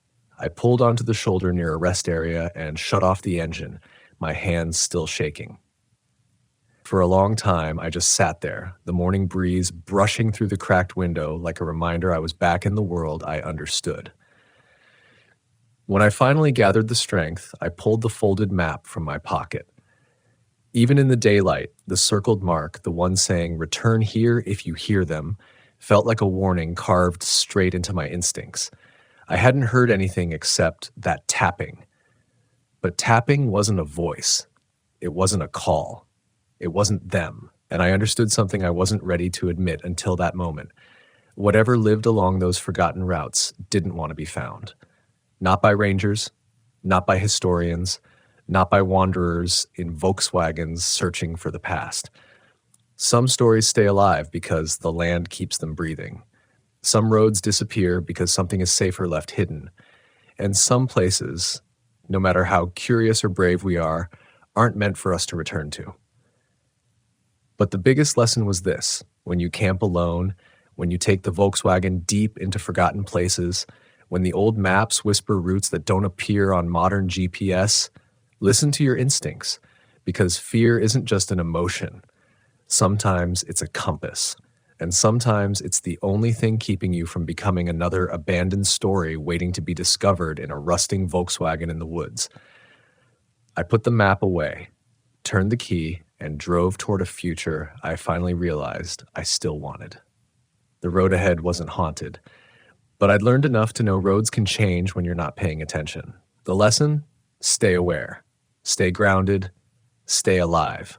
Because beyond the map, past the edges of what's recorded, lie routes that don't want you to find them. And if you do, make sure you come back before something decides you should stay. I still believe that sound is the first thing that tells you when a place doesn't want you there. Long before the shadows move, long before anything steps into the glow of your lantern, sound is what warns you. Softly, quietly, like the earth whispering a secret it hopes you'll listen to. But in Yosemite, those whispers sometimes don't belong to anything living, and I learned that the hard way. My name's Ethan Marr. I'm 43, born and raised in Modesto, and I've spent more nights inside a Volkswagen camper than a regular bed these last few years. I thought I understood the rhythms of the woods, the difference between a branch snapping under a deer's hoof and the thrum of a distant waterfall vibrating through granite. I thought I'd learned to read the forest. But Yosemite rewrote everything I thought I knew. The first time the sounds changed on me was 4 summers back when I camped alone near Crane Flat. Nothing dramatic, just me, my VW, and a plan to spend a weekend off-grid, breathing pine-cold air and letting my brain unwind from the noise of everyday life. But the quiet didn't feel peaceful that night. It felt loaded, tight, like the silence had its shoulders clenched. I told myself I was imagining it. I always do. I have this bad habit of assuming that every instinct I have is an overreaction, that if I just don't make a big deal out of things, they'll settle down. That mindset had gotten me through breakups, layoffs, and more awkward campground encounters than I can count. Don't overthink it, I told myself as I cooked dinner under the fading orange sky. But even then, even before the real disturbance began, something was off. The air tasted metallic, like a coin pressed against the back of my tongue. A strange detail to remember, but it stuck with me because I'd never felt it in Yosemite before. Around midnight, I jerked awake to a single knock on the side of my van. Not loud, not threatening, just intentional. I froze. I didn't call out. I didn't move. I didn't even breathe right away. I just lay there, staring at the thin metal wall between me and whatever waited outside. The knock hadn't been from the wind. The air was still, and it hadn't been from an animal. The sound had been flat, like knuckles on aluminum. I waited for a second knock. None came. But I wasn't alone with the silence, because underneath it, hidden behind the quiet, something else emerged. A faint rhythmic tapping. So soft, I thought it might have been my heartbeat echoing in my ears. But then it slid from one side of the van to the other. Too smooth, too even, too controlled. That was the first strange sound.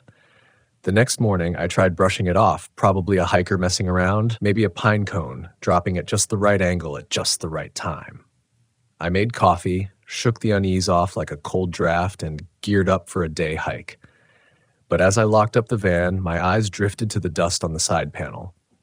One long, finger-width streak cut through it, like something had been dragged along the metal.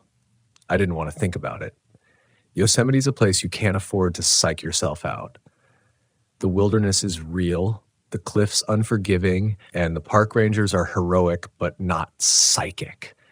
If you lose your head out here, you can lose everything. So I swallowed it, shoved it deep, and chalked it up to nerves. But the second sound proved it wasn't nerves. This one came 2 nights later after I'd moved deeper into the park, near Tamarack Flat, where the trees stand closer together and the sky feels just a little too far above you. I'd planned this spot intentionally, wanting quiet, solitude, maybe even a little emotional detox. But solitude is different when it's chosen versus when it's imposed. That night, Yosemite imposed it. It started as a low hum in the distance, like someone dragging a bow across a cello string deep in the forest, slow, heavy, resonant. And it didn't stay put, it moved, almost like it circled the campground, drifting between trees, weaving through driftwood and pine needles on the ground without disturbing anything physical. I stepped outside with my flashlight, sweeping the beam over brush and trunks. My breath clouded in the air, too visible for a June night. Then the hum changed pitch. Higher, sharper, more needle-thin, and it whispered my name. Not loudly, not clearly, but the shape of the sound, God, the shape of it, fit the syllables of my name in a way that made my stomach collapse inward. My mind scrambled for explanations. Maybe it was the wind catching a branch just right. Maybe someone else was camping nearby. Maybe I was sleep-deprived or dehydrated. I recited every rational excuse I could, like a mantra, like a lifeline I was terrified to let go of.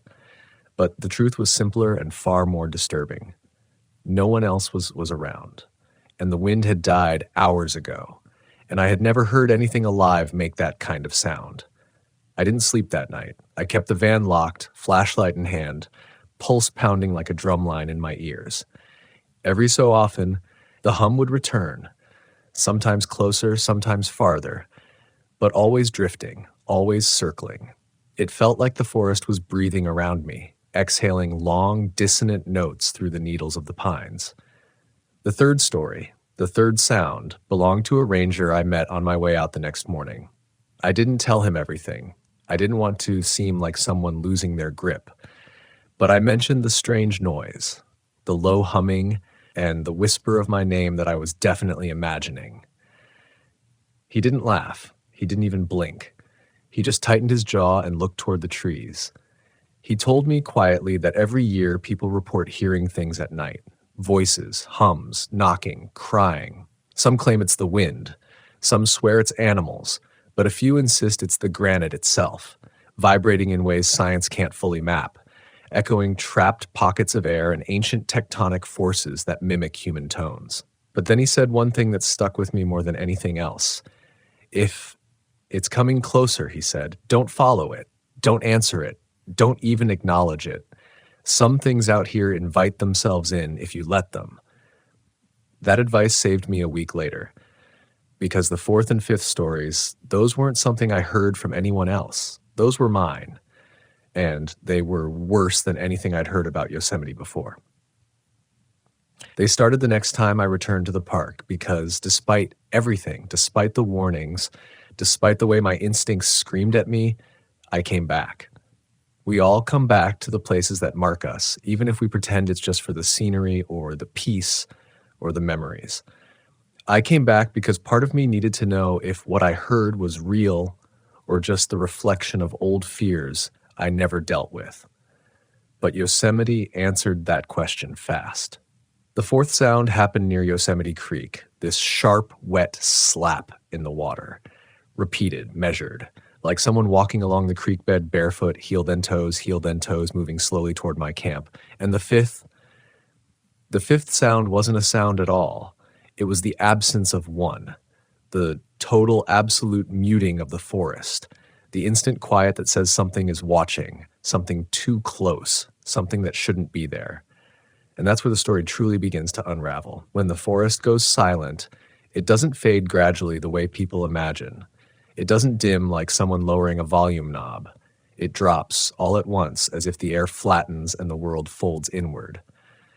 The moment it happened at Yosemite Creek, I felt the change hit the center of my chest first, a pressure like the forest had exhaled and forgotten to inhale again. The water stopped rushing. The crickets stopped ticking. Even the breeze froze mid-movement. And I stood there, midway through rinsing a pan in the creek, hands submerged, breath halved, completely certain that whatever had been leaving those heavy, careful footsteps in the water had stopped because it finally saw me. For a full 10 seconds, I didn't move, didn't breathe. My mind rifled through every logical possibility: bear, deer, hiker, ranger, fallen rock, echo off the canyon walls, anything that sounded like sense. But my instincts, the ones I always tried to silence, the ones I'd buried under years of telling myself not to overreact, had no doubt. Something had been walking toward me, and now it was waiting. My skin prickled as if the cold creek water had climbed all the way to my shoulders. I pulled my hands out slowly, letting droplets fall too loudly into the unnatural quiet. Each one sounded like a stone dropping into a cavern. I backed up to my campsite, eyes never leaving the narrow corridor of trees across the creek. Nothing moved, but somehow the stillness felt aware, like if I turned my back, the silence would move to fill the space behind me. Back at the van, I shut the sliding door without slamming it. Something inside me insisted not to make noise, and sat on the edge of my folded-down bed, trying to steady my breathing. I reminded myself of what that ranger had told me. Don't acknowledge it. Don't answer it. Don't invite it. But fear plays tricks. It wants reassurance. It wants answers. It wants to know the shape of the thing lurking where your flashlight beam refuses to go. And the more I told myself not to listen, the more I focused on the quiet. That was when the knocking returned. Not on the van this time. Not on metal, but on the earth. A soft, deliberate tapping, like knuckles pressing into damp soil. 1, 2, 3. Then a pause, long enough for nerves to crawl up my throat. 4, 5. Pacing, testing, as if something was learning the rhythm of my fear. My heart thrashed so hard I thought it might shake the van. The tapping circled the campsite, moving from soil to root to stone, shifting in texture but never in intention. Whatever it was counting, feeling, mapping its path around me. I shut off every light, held my breath till the ringing in my ears drowned everything else, and pulled my knees to my chest like I was 12 again. For a moment I thought I'd imagined it. Isolation, fatigue, leftover memories from Crane Flat colliding with new fear to create hallucinations. I told myself all of that, whispered it like a survival prayer. But then the knocking stopped, and something breathed just outside my window. Not an animal breath. No huffing, no snorting, no stuttered inhale or wet exhale. This was slower, measured, human, but the cadence was wrong. Too long between inhales, too heavy at the top of the breath, like it had lungs but didn't know how to use them. The van felt suddenly too thin, too fragile, too open. The breath wandered along the side panel, sliding from window to window as if something pressed its face against each one, smudging the glass. I didn't dare look, not because I didn't want to know, but because I felt, down to my bones, that if I met its eyes, something inside me would break in a way I couldn't fix. I stayed still for almost an hour, maybe 2, counting each impossible inhale, each long drag of air, until the sound drifted toward the creek. And then, like a switch flipping, the forest sound returned. Crickets chirped. The breeze rustled the trees. The creek splashed against rocks like nothing had ever interrupted it. It took another hour before I could even reach for the van's door handle. When I stepped outside, dawn was beginning to dissolve the shadows. I scanned the ground around the van, expecting footprints or claw marks, something. There were no prints. But the soil was pressed down in circular patterns, perfect circles, as if something had been kneeling or crouching all the way around my campsite. I packed up faster than I ever had in my life. I didn't eat, didn't drink, didn't even stretch the stiffness out of my back. I just drove anywhere, away from Yosemite Creek, away from that clearing, away from whatever had waited in the silence. But the story doesn't end at escape, because sounds like that don't follow the rules of distance. I spent the next 2 days in the valley near Curry Village, surrounded by people, noise, movement, things that should have calmed me. But the park felt different now. Too big, too quiet in the wrong moments, too full of places where sound could twist and echo into something unrecognizable. I told myself I wouldn't return to the upper forest, that I'd stay low, stick to populated trails, mind my own business. But fear comes with this strange, twisted curiosity. Once it finds a crack in your confidence, it demands proof. Proof you weren't imagining it, proof something actually happened, proof you weren't losing your grip. So on my last night in the park, I drove back up, past the overlooks, past the trailheads, past the last sign of other campers, until I reached a small turnout overlooking a slope of granite that stretched into blackness. I wasn't trying to provoke anything. I wasn't hunting for answers. I just needed to sit somewhere high, somewhere where sound carried, somewhere I could listen and decide whether I'd been afraid of nothing. I killed the engine, opened the windows, sat in the driver's seat with a thermos of lukewarm coffee, and waited. For a long time, the only sound was wind moving through the trees, soft, natural, harmless. My heartbeat steadied, my shoulders loosened. I even felt embarrassed at myself for letting fear take over back at the creek. Maybe it really had been nothing more than a trick of acoustics. Maybe isolation had exaggerated everything. Maybe I'd let the ranger's warning get too deep inside my head. Then the wind stopped. Not gradually, not gently. Stopped. My coffee trembled in my hand. The silence thickened, and far, so far I thought I might have imagined it, came a single hollow knock. One. On granite. Then another, closer, more resonant. The knocks didn't echo.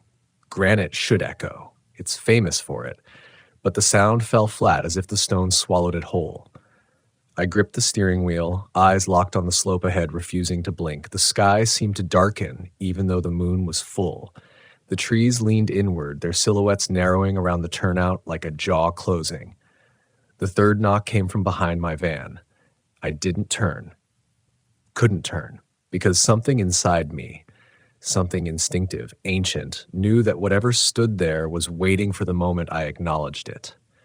Then came the sound I will never forget for the rest of my life. Not knocking, not breathing, not humming, but a perfect imitation of my own voice, whispered low, right outside the open window. "Ethan, why did you come back?" I didn't think. I didn't rationalize. I didn't wait for a second whisper. I slammed the van into drive and tore down the mountain road so fast I nearly clipped the guardrail. I didn't look in the mirrors. I didn't check the rear view. I didn't dare give whatever stood behind me a chance to follow. But even over the roar of the engine, even through the shaking in my bones, I swore I heard knocking on the back of the van, matching the speed of my tires. When I finally reached the valley floor, the knocking stopped. The night softened. The air loosened. And Yosemite became Yosemite again. Beautiful, calm, unaware of what had just stepped out of its trees. But sounds like that don't just disappear. They root themselves in you. They wait. That night was supposed to be the end of it. My last Yosemite trip for a long time, maybe forever. I drove home, parked my VW in the driveway, and tried to pretend those sounds weren't branded into the back of my skull. I convinced myself I'd been tired, overwhelmed, maybe even a little dehydrated. Anything to avoid the truth that something had spoken to me in my own voice. But fear has a way of fermenting. It doesn't vanish. It changes shape. And for weeks after I left Yosemite, little things kept happening that made it impossible to forget. Sometimes I'd wake up in the middle of the night convinced someone was knocking on the siding of my house. Not loud, just enough to drag me out of sleep with my heart racing. Sometimes I'd swear I heard faint footsteps outside the bedroom window, slow and measured, the rhythm too familiar to ignore. Once, around 3 a.m., I woke to the sound of tapping on my living room wall. 5 taps spaced evenly apart. I told myself it was the plumbing or the settling foundation or the neighbors or anything that didn't involve the thing I'd left behind in Yosemite. But deep down, I knew the truth. Some sounds you don't outrun. Some sounds travel with you. The turning point came 2 months later when I met a man named Alan, a retired ranger who used to work near the northern boundary of the park. I ran into him totally by accident at a small gear shop just outside Mariposa. I recognized the ranger patch on his old jacket, and in a moment of weakness or desperation, I asked him something I'd been too afraid to ask anyone else. Do people ever hear things out there? Things that imitate voices? He didn't blink, not even once. Instead, he slowly set down the coil of rope he'd been looking at, turned toward me, and studied my face like he was confirming a suspicion. Then he said, quietly but with absolute certainty, "Where in the park did it happen?" I didn't tell him everything. I kept the worst parts locked behind my teeth. But when I mentioned Yosemite Creek and the knocking and the voice whispering my name, I watched his expression sink into something between concern and resignation. He told me there were stories, old ones, about sounds in the park that didn't behave the way sounds should. Hum-like vibrations near glacier fields, faint footsteps along the creek beds, echoing knocks that never bounced the right way. Stories of voices calling out from far ridges or from right outside a tent. Most people wrote them off as wildlife or acoustics. Some blamed stress or high elevation. But a few, the older rangers, the ones who spent decades patrolling the backcountry, believed something else lived in those forests. Something that wasn't tied to a body or an animal or a shadow. Something that listened, learned, repeated. Sound carries differently in Yosemite, he said. But every so often, you hear things that aren't carrying. They're approaching. A chill crawled up my spine. He paused, then gave me a look so serious it pinned me in place. If it knows your name, don't go back. I didn't ask him what he meant. I didn't want to know the details. I just thanked him and walked out of the shop with my pulse hammering, the words "don't go back" echoing in my head like a warning bell. But fear does strange things to people. It loosens the hinges on your logic. It makes you feel like you're being pushed by something deeper than curiosity. And the more I tried to bury the memories, the more certain I became that I needed to face Yosemite again, if only to stop it from creeping into every corner of my life. I waited until autumn, until the air sharpened and the traffic thinned, until the leaves turned amber and gold and the forest settled into a quieter rhythm. I told myself it was just a camping trip, just a way to reclaim some sense of control. But that wasn't the truth. I wasn't going back to camp. I was going back to listen. When I arrived at the park, everything looked normal. Tourists snapping photos, hikers adjusting backpacks, the distant thrum of waterfalls filling the background. Nothing about Yosemite suggested anything dark or unnatural lived beneath its beauty. But the moment I crossed into the valley, I felt it again. That faint, metallic tang at the back of my tongue. The same taste I'd noticed the night the knocking started at Crane Flat. The same taste I had tried to pretend meant nothing. I ignored it.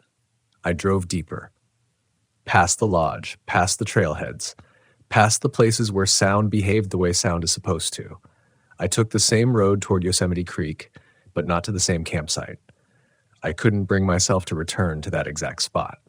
Instead, I chose a ridge just above the creek, a place where the air felt thinner, where the trees leaned outward instead of inward. I parked the VW, stepped out, and let the silence settle around me. For hours, nothing happened. The world remained ordinary. Too ordinary. I walked along the ridge at dusk, watching the light fade behind the granite peaks. The breeze shifted through the trees in a way that almost soothed me. I started to believe maybe, just maybe, the fear had been in my head all along. But sound doesn't need much room to slip through, just one crack in the quiet, one wrong note. And mine came at sundown. It started as a faint clicking, like two stones tapping together somewhere deep in the forest below. Slow at first, random, nothing threatening. I stood still, listening, trying to trace its direction. The tapping quickened, became clearer, more deliberate. Not rocks, not wood, knuckles. Then the taps rearranged themselves into a pattern I recognized instantly, a rhythm that had crawled into my nightmares. 5 knocks, evenly spaced. My throat tightened, my skin prickled. But what made my stomach drop was the direction of the sound. It wasn't coming from below, it was rising, up the slope, toward me. The breeze died. The trees stiffened. The forest held its breath. I backed away from the ridge, keeping my eyes locked on the darkening tree line. The knocking grew sharper, closer, like bones hitting stone. Each impact seemed to vibrate through the granite under my boots. Then, silence. Complete, suffocating, unnatural silence. The same silence I'd heard at the creek. The same silence that meant something was near. I reached the van door, fingers trembling so badly I fumbled the handle twice. When I finally yanked it open and climbed inside, I locked it immediately. But the moment I did, the knocking returned. This time from underneath the van. 1 knock, 2, 3, a pause, 4, 5. My pulse slammed against my ribs. I sat perfectly still, terrified that even a breath too loud might draw the thing closer. The knocking continued, soft but precise, like it was mapping the undercarriage of the van the same way it had mapped the soil around my tent months earlier. I wanted to turn the engine on. I wanted to slam the gas and tear down the ridge, but something in the air held me in place, a pressure, like the forest itself was waiting for me to move. Then the knocking stopped, and something scraped the side of the van. Slowly, deliberately. Metal on bone? The scrape traveled from the driver's side door toward the rear panel. I stared straight ahead, too afraid to look at the window, too afraid I'd see a face pressed there. Then, in the stillness, a voice whispered, perfectly mimicking my own. "You shouldn't have come back, Ethan." My breath shattered. The scraping stopped, the quiet deepened, and the forest seemed to lean closer, listening for my reaction. I didn't move, didn't speak, didn't dare look, because the voice wasn't outside the van anymore. It was whispering from beneath the floorboards. The moment I heard my own voice whispering from under the floorboards, something inside me locked up. It wasn't fear, not the frantic, shaking kind that makes you want to run.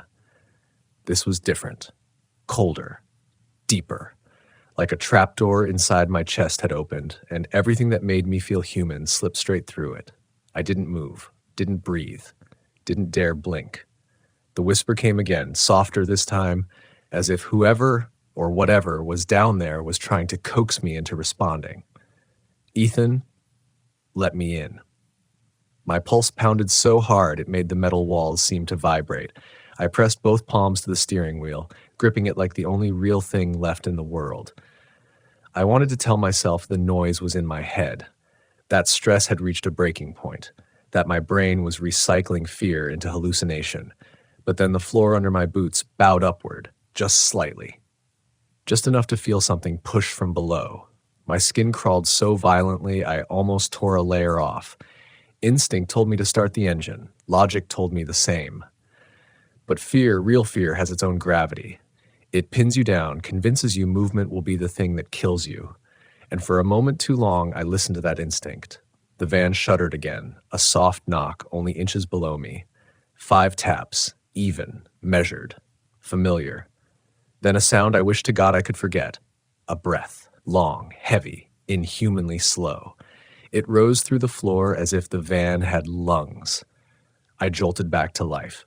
My hand flew to the ignition. I turned the key so hard I nearly snapped it, and the old VW engine coughed awake like it had been startled. The second it roared, the pressure under the van vanished, like whatever waited beneath me had slipped back into the forest silence. I tore down the ridge road, gravel spitting from under my tires, branches scraping the sides of the van as I sped past. I didn't care about the bumps, didn't care about the incline, didn't care whether another car might be coming around the bend. I needed distance, any distance, between me and Yosemite Creek. But the forest didn't let go quietly. As I hurled down the mountain, the knocking started again. Not underneath. Behind me. Something was hitting the back panel of the van, fast, rhythmic, keeping pace with the engine. I didn't dare look in the mirror. I couldn't risk seeing something I'd never unsee. I pressed harder on the gas. The engine growled. The van rattled. The knocking grew louder. Then suddenly, it stopped. Not faded. Not drifted.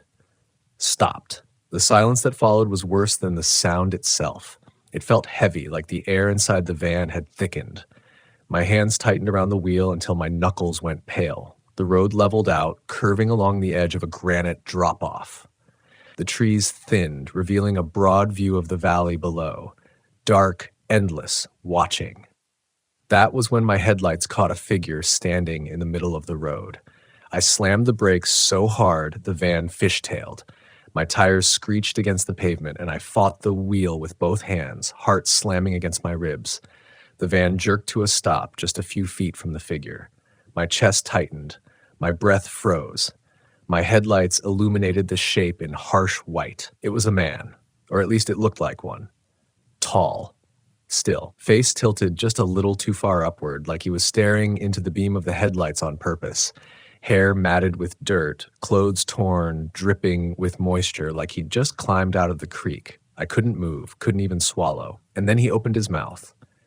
Not to speak, not to breathe, but to exhale a low, trembling hum. The same hum I'd heard the summer before, the same hum that had circled my camp, the same hum that had whispered my name. Only now it came from human lips, or something that wanted me to believe they were human. I threw the van in reverse, nearly ripping the gear shift out of place. The engine wailed as I tore backward down the road. The figure stayed in the headlights for 1, 2, 3 seconds, then took a step toward me.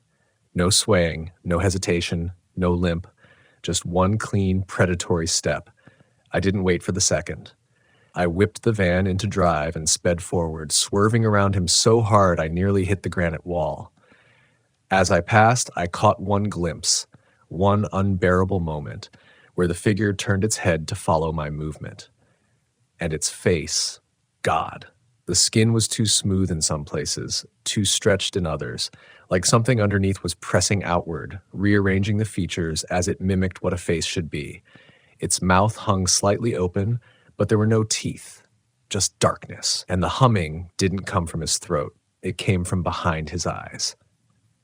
I didn't blink again until I reached the valley floor. Didn't exhale until I saw the lights of the ranger station. Didn't feel my hands until the van rolled to a shaky stop near the entrance where the pavement widened. And only then, when the world felt normal again, when the air no longer held its breath, did I realize something that hollowed me from the inside out. The humming had stopped the moment I passed the park boundary, as if whatever followed me wasn't allowed to leave. I slept in the ranger station parking lot until sunrise, not out of choice, but because my body refused to move. When daylight hit, I drove home. Not fast, not panicked, just hollow, like someone had scooped out everything I used to be and left only nerves and memory. For months afterward, every sound at night carried a shadow of Yosemite with it. A tap in the house, a creak in the wall, a gust through the window. I'd bolt upright, heart pounding, waiting for the pattern of 5 knocks, waiting for the hum, waiting for the scrape beneath my feet. But nothing ever came. And slowly, over weeks, then months, I realized something astounding. I hadn't brought the sound home. The sound had never been following me. It belonged to Yosemite. It was part of the forest, part of the granite, part of the silence that lurks in those valleys when dusk turns the world inside out. And whatever mimicked my voice, whatever knocked beneath my van, whatever wore the shape of a man on the mountain road, it wasn't hunting me. It was warning me. Warning me in the only language it had, sound. The kind of sound that doesn't echo, the kind that doesn't fade, the kind that comes from places humans were never meant to listen to. Even now, years later, if someone asks me whether the stories about Yosemite are true, about the whispers, the knocks, the voices, I don't tell them what I saw. I don't describe the figure. I don't try to explain the hum. I just tell them 2 things. Listen closely, because sound tells the truth before anything else does. And if you ever hear someone calling your name in Yosemite, don't answer. Not unless you're absolutely sure the voice is yours. I never understood how silence could feel heavier than noise until that night in the desert, when the wind stalled and the world around my old Volkswagen camper seemed to inhale and hold its breath. It was the kind of silence that doesn't just sit around you. It presses against your skin, slips into your ears, crawls behind your ribs. And I remember thinking, as clearly as I remember my own name, that maybe some places in the American West weren't abandoned by accident. Maybe they were left alone because something out there wanted them that way. I was 36 then, still stubborn enough to think I knew the land better than my instincts did. I had been camping in my refurbished '87 Volkswagen Westphalia for years, chasing freedom and quiet across state lines, chasing the version of myself that only seemed to appear out where the roads thinned.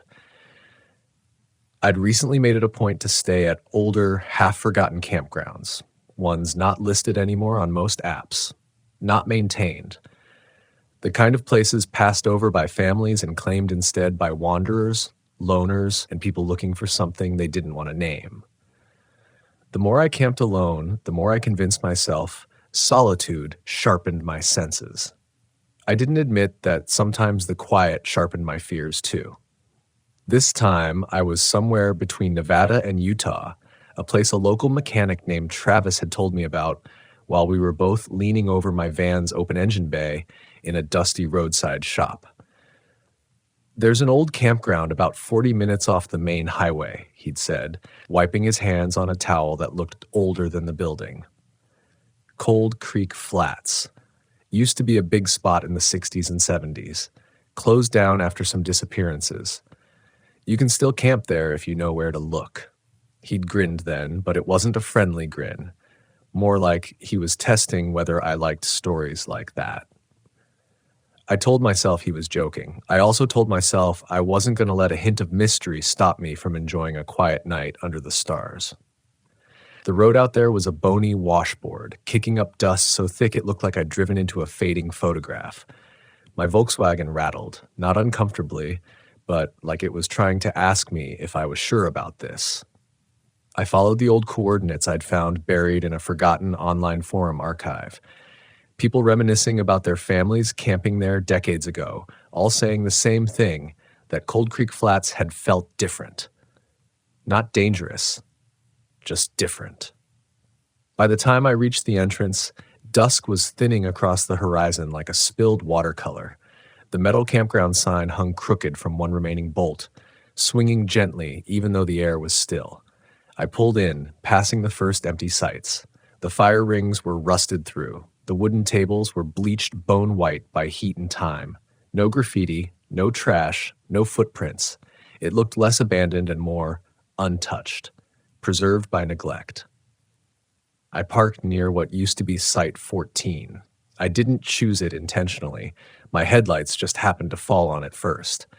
When I shut off the engine, the sudden lack of vibration made the quiet settle deeper. I stepped out, listening to the crunch of gravel under my boots. Every sound felt like it had weight. There was another van parked across the clearing, a faded blue Transit with a cracked rear window. For a moment, relief washed through me. Someone else was out here. Someone else breathing the same air, listening to the same silence. The side door was shut, curtains drawn. No lantern glow, no movement. I remember thinking they must have turned in early. But even then, something about the way the van sat, perfectly square, perfectly still, gave me a sliver of unease. I shook it off. Told myself I overthink things when I'm tired. I set up a small cooking station behind my Volkswagen, heating a can of chili on my portable stove. The smell drifted into the cooling air.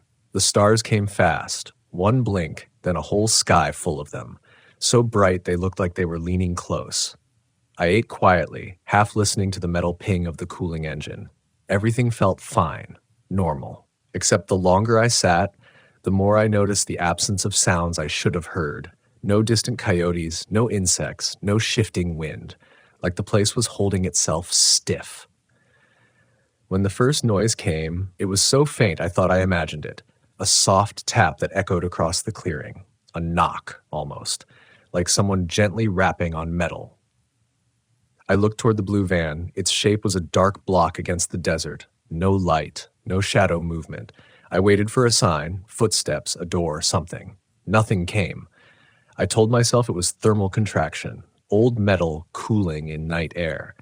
I knew enough about vehicles to recognize that sound, but the knock had carried strangely, almost deliberately. I swallowed the thought. Later, when I climbed into the back of my Volkswagen and zipped up inside my sleeping bag, I felt better. The interior was familiar.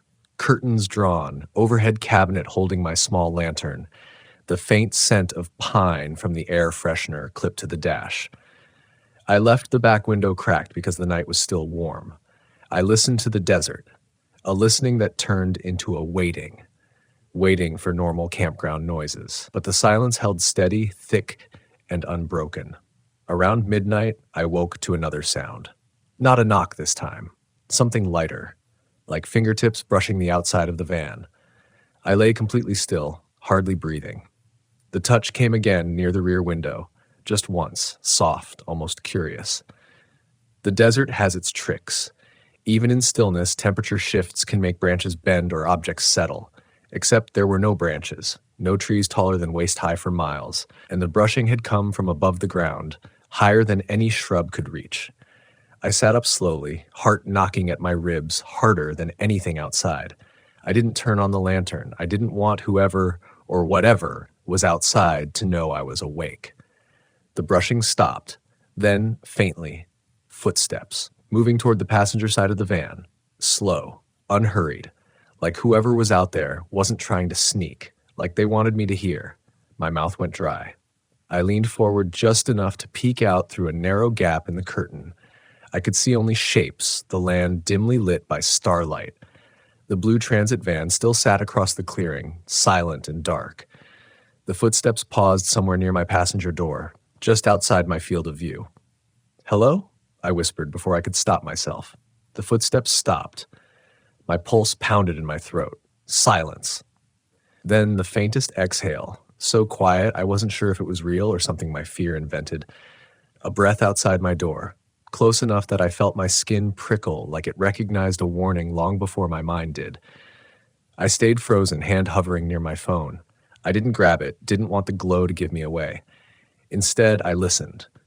My heartbeat, the still air, the unbreathing desert. Seconds stretched, then the footsteps retreated.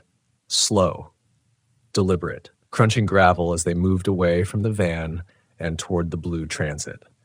I watched through the slit in the curtain as a faint shape moved past the far picnic table. A figure, I guessed, but I couldn't make out a face or even a clear outline. Just something pale catching a sliver of starlight as it crossed the clearing. It stopped beside the transit's rear door. I waited for its owner to step out, for someone to speak, but no door opened. The figure leaned closer to the transit, head tilted as though listening. Then it did something I still can't explain. It raised a hand and began tapping softly on the glass.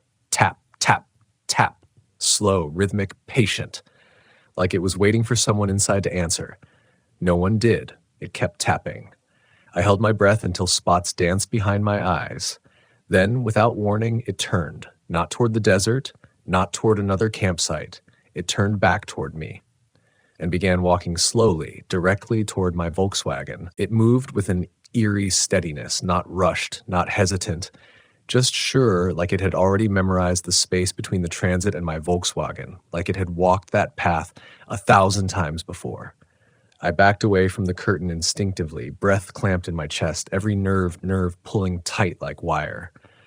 I didn't want it to know I was watching. I didn't even want it to know I was awake. But it already knew.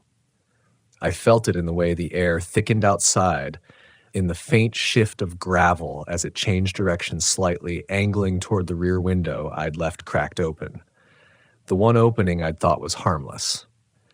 I reached out in the dark and, as quietly as I could, pushed the window shut. The latch clicked, barely audible. But in the silence of Cold Creek Flats, it sounded like a gunshot. The figure stopped. I froze, hands still touching the latch. My eyes adjusted slowly to the minimal light leaking through the curtains. I tried to make sense of what I'd seen, its height, its shape, its posture, but the details were lost to shadow. All I knew was that it stood there now, just beyond my view, listening, not moving, waiting. A single thought pushed through my fear. I shouldn't be here. The figure took a step closer, not toward the window, but toward the sliding side door of my van. Gravel shifted underfoot. My pulse hammered so loudly it felt like it might shake the whole vehicle. Another step. A pause. Then, with unbearable slowness, a fingertip dragged along the metal of the sliding door. Just one soft, gliding stroke that traveled from the back toward the front, tracing the length of the panel. The sound was almost gentle, almost tender, but unmistakably deliberate. I squeezed my eyes shut, teeth clenched. I waited for a knock, for the handle to jolt, for something to try to get inside. Instead, after a moment, the dragging stopped, and the figure began to walk again, around the front of the van this time, disappearing from where I could see, moving into the blind spot near the driver's door. Every inch of me was braced for impact, for intrusion, for something violent. But nothing came. Seconds ticked by. A minute. 2. Then footsteps drifting away. Not quickly, just a slow, steady retreat into the dark. When the sound finally faded into silence again, it didn't ease me. It made the quiet even worse, like the desert had swallowed the figure whole but left the dread behind, still clinging to the air, still pressing at my lungs. I stayed awake for hours, listening, barely daring to breathe. My eyes burned from staring at the ceiling, from forcing myself not to look out the window. Eventually, exhaustion pulled me under. Not into sleep, but something lighter, fragile, like drifting just beneath the surface of consciousness. The sound that woke me was different. A voice. Not loud, not panicked. Just a quiet whisper, too distant to make out words, but close enough that it pulled me fully awake. Dawn had softened the sky outside into a pale gray. I sat up, heart still unsteady, and listened. The whisper came again, drifting from the direction of the other van. Then another voice, this one clearly human, responded. I couldn't hear what they were saying, but the tone was tense, urgent. I unzipped my sleeping bag, climbed to the front, and carefully pulled back the windshield curtain. A man stood beside the blue Transit. Mid-40s maybe, slim build, wearing a faded flannel shirt and jeans. His hair was messy like he'd slept sitting up. He was talking to someone inside the van, though I couldn't see who. For a moment, relief flickered across me. Another real person. Another camper. Proof that last night had an explanation. Something rational. I was ready to throw the door open, walk over. But then the man stepped back, rubbed his forehead, and glanced toward my Volkswagen. He looked shaken. Not by seeing me, by something else. Something that had happened before he noticed awake. He didn't wave, didn't nod, didn't acknowledge me at all. Instead, he walked around to the driver's seat of his Transit, opened the door, and called something into the cabin. Sharp, insistent, no reply. He climbed in, slammed the door, and for the first time I realized something strange. The Transit wasn't just old. It was covered in dust thick enough to soften its color. Dust on the roof, dust across the doors, dust caked around the tires. No fresh tracks behind it, no sign it had been driven recently. A chill crept up my spine. The man inside started the engine, or tried to. It sputtered, coughed, failed. He tried again. Nothing. He leaned forward, head against the steering wheel. I hesitated. I didn't want to approach someone who clearly wasn't okay. But after last night, the idea of another human presence felt like a lifeline. I opened my sliding door slowly, stepping out into the cold morning air. The desert smelled dry, metallic, too still. "You all right?" I called softly. The man jerked upright like he hadn't expected any voice, not even mine. He stared at me for a long moment, long enough that I considered stepping back inside and closing the door. His eyes were bloodshot, dark circles carved beneath them. Finally, he opened the door and stepped out, boots crunching gravel. "You camped here last night?" His voice was raw. "Yeah," I said. "I got in before sunset." He nodded, but there was something unsettled in his expression, reluctance, maybe fear. "You hear anything?" he asked. My mouth felt dry. "Yeah," I admitted. "Someone walked around my van, tapped on yours." He inhaled sharply. "It wasn't someone." I stared at him. What do you mean? He glanced over his shoulder at his van. I didn't sleep. Not really. I kept hearing movement, voices, like someone whispering outside, but whenever I looked, nothing was there. I felt the memory of the soft tapping crawl up my spine again. Did you see anything? I asked. His jaw tightened. Kinda? Kinda? I repeated. He rubbed his hands together, restless. I woke up at maybe 3. Couldn't shake this feeling that something was standing just outside the van. I didn't want to look. I just laid there pretending I wasn't awake. He swallowed. Then my rear window creaked, like someone pressed their face right up against it. My stomach dropped. And when I finally looked, he added, voice lowering, the glass was fogged over. From the outside. The desert breeze picked up then, brushing against us with a dry, dusty whisper. I glanced at his rear window. It looked dusty, but not fogged. A streak of clean glass cut through the dirt like something had dragged a finger across it. One line. Smooth. Deliberate. My skin tightened. I think we should leave, I said quietly. He didn't argue. He walked around to the front of his van, pulled the hood latch, and lifted it. He leaned over the engine, but after a moment he stepped back and shook his head. Won't start. Battery's dead. Was working yesterday. A thought hit me, one that felt wrong even as it formed. The footsteps around my van, the tapping on his, the slow, deliberate movements. What if someone drained it? I said before I could stop myself. His face went pale. Who? You saw how empty this place is. I wanted to say no. I hadn't seen anyone. No real person, at least. But the image of the figure came back to me, that pale impression of something watching, waiting. Let me try jump-starting you, I said, forcing practicality into my voice, clinging to the idea that a mechanical solution could fix something much worse beneath it. He nodded, grateful but still shaken. I walked back to my Volkswagen, opened the sliding door, and stopped cold. Because on the paint beside the handle, right where the figure had dragged its finger in the night, there was a mark I hadn't seen before. A handprint. Not greasy, not dirty, just the faintest, almost perfect impression, like whoever or whatever had touched the van wasn't leaving behind dirt, but taking it with them. The man behind me asked, "You okay?" I stared at the print. "No," I whispered, "I'm really not." And at that moment, across the campground, past the empty picnic tables, past the cracked fire rings, past the dust that never seemed to move, something shifted. Not a sound, not a voice. Just the sense that we were no longer alone again, that the quiet was watching. It watched the way an unseen presence does, without sound, without movement, but with a pressure you feel before you can name it. A tightening of the air, a prickle across the scalp, a cold that doesn't belong to the morning. The man beside me felt it too. I saw him straighten, shoulders rising like he was bracing for something neither of us wanted to see. I forced my eyes away from the handprint and grabbed my jumper cables from the storage compartment under the bench seat.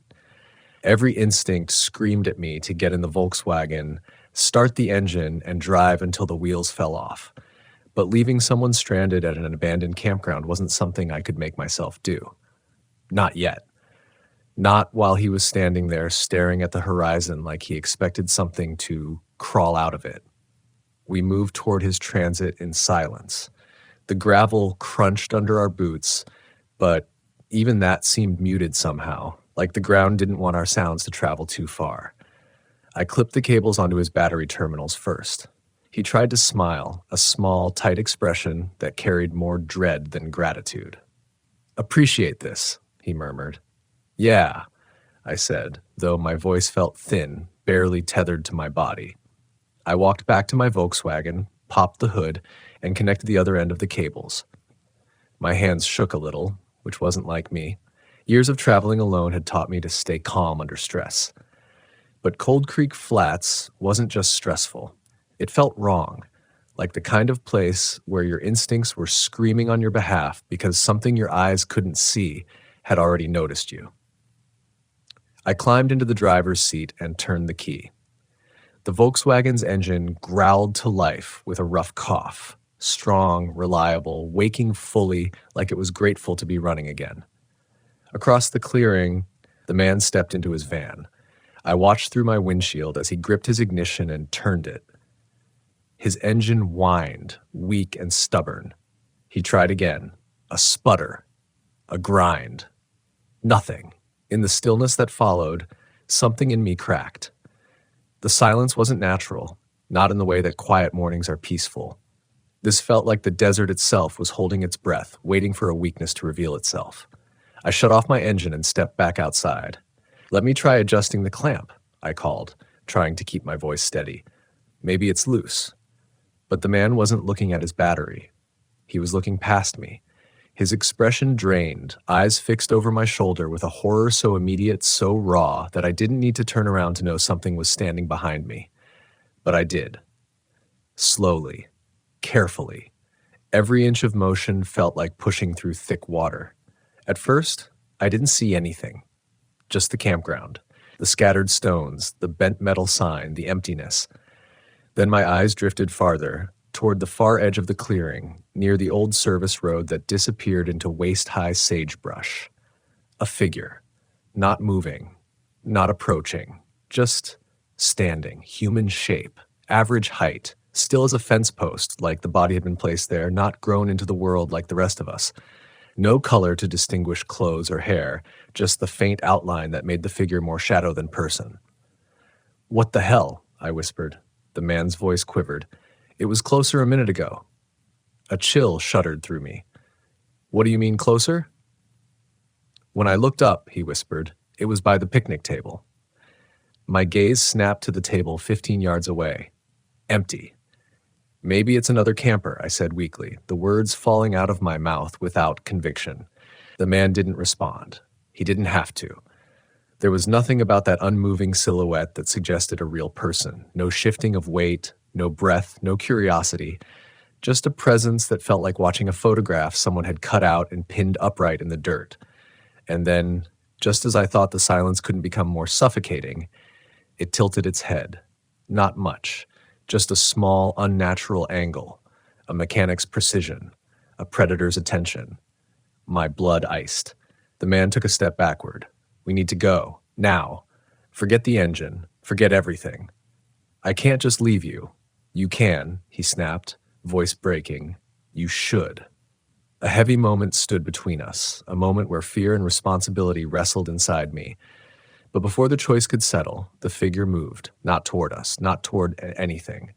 It just blinked, one impossible shift like reality had skipped a frame, and now it was closer, half the distance, 10 yards from where it had been, standing exactly the same, head still tilted, body still rigid. I stumbled back instinctively, heart slamming into my ribs. The man whispered, "It doesn't walk." I looked at him sharply. "What?" "It doesn't walk. It just," his voice trembled, "appears." Something inside me broke then. Not courage, not logic, but the last thin thread holding back panic. Without another word, I ran. I didn't think. I didn't plan. I sprinted for my Volkswagen like it was the only thing keeping the world from swallowing me whole. The man shouted something behind me, but the words dissolved in the rush of blood pounding through my ears. I grabbed the sliding door, yanked it open, and threw myself inside. The door slammed shut with a metallic thud that echoed like a lifeline. I dove into the driver's seat, jammed the key into the ignition, and twisted. The engine fired instantly. My Volkswagen had never sounded so alive. But as I reached for the gear shift, something moved to my left, a flicker of pale shape through the driver's window. My heart lurched so violently it felt like a physical blow. The figure was there, not outside, not standing in the clearing, but right up against the glass, face inches from mine, still head tilt, still shadowed features, still wrong in every possible way. I couldn't see eyes or a mouth or skin, just a blur of shape, as if whoever or whatever it was existed halfway between this world and somewhere else, like focusing on it would force it to become real. My breathing stuttered into sharp, broken gasps. The figure lifted one hand, slowly, deliberately. A single fingertip touched the window, not tapping, not scratching, just resting. With a kind of terrible gentleness, like it wanted to feel the warmth of my pulse through the glass, I shifted into reverse with a trembling hand, foot slamming the accelerator. The tires spit gravel and the Volkswagen lurched backward. The fingertips slid along the glass as the van moved, tracing a curved, dragging line. The figure didn't follow, didn't move, just stood where the van had been, hands suspended in the air, still raised, as I reversed 50 feet, then 100, engine roaring hollow through the empty campground. I didn't stop until I reached the old service road. My breath was ragged, my vision swimming. I braked just long enough to yank the gearshift into drive. The man was still back there, alone.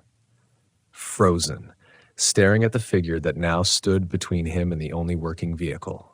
I slammed my foot on the brake, my mind twisted. Every instinct urged me to run. Every decent bone in my body urged me to go back. And that's when I saw it. The figure wasn't facing me anymore. It had turned, slowly, precisely, to face him. Its head tilted farther, an angle no human neck could hold. Fraud. And he didn't move, didn't breathe, didn't blink, just stared at it like something inside him was unraveling. The Volkswagen idled beneath me, rattling softly, waiting. I gripped the wheel so tightly my knuckles ached. I couldn't leave him there. I couldn't stay here. I couldn't breathe. But somehow, impossibly, the morning air felt even heavier than the silence last night. And as I watched the figure lean the smallest fraction of an inch closer to him, just enough to shift the balance of dread, I made a choice that still haunts me. I threw the Volkswagen back into gear and slammed my foot onto the accelerator, not toward escape, but toward him. Gravel blasted behind me as the van shot forward across the clearing.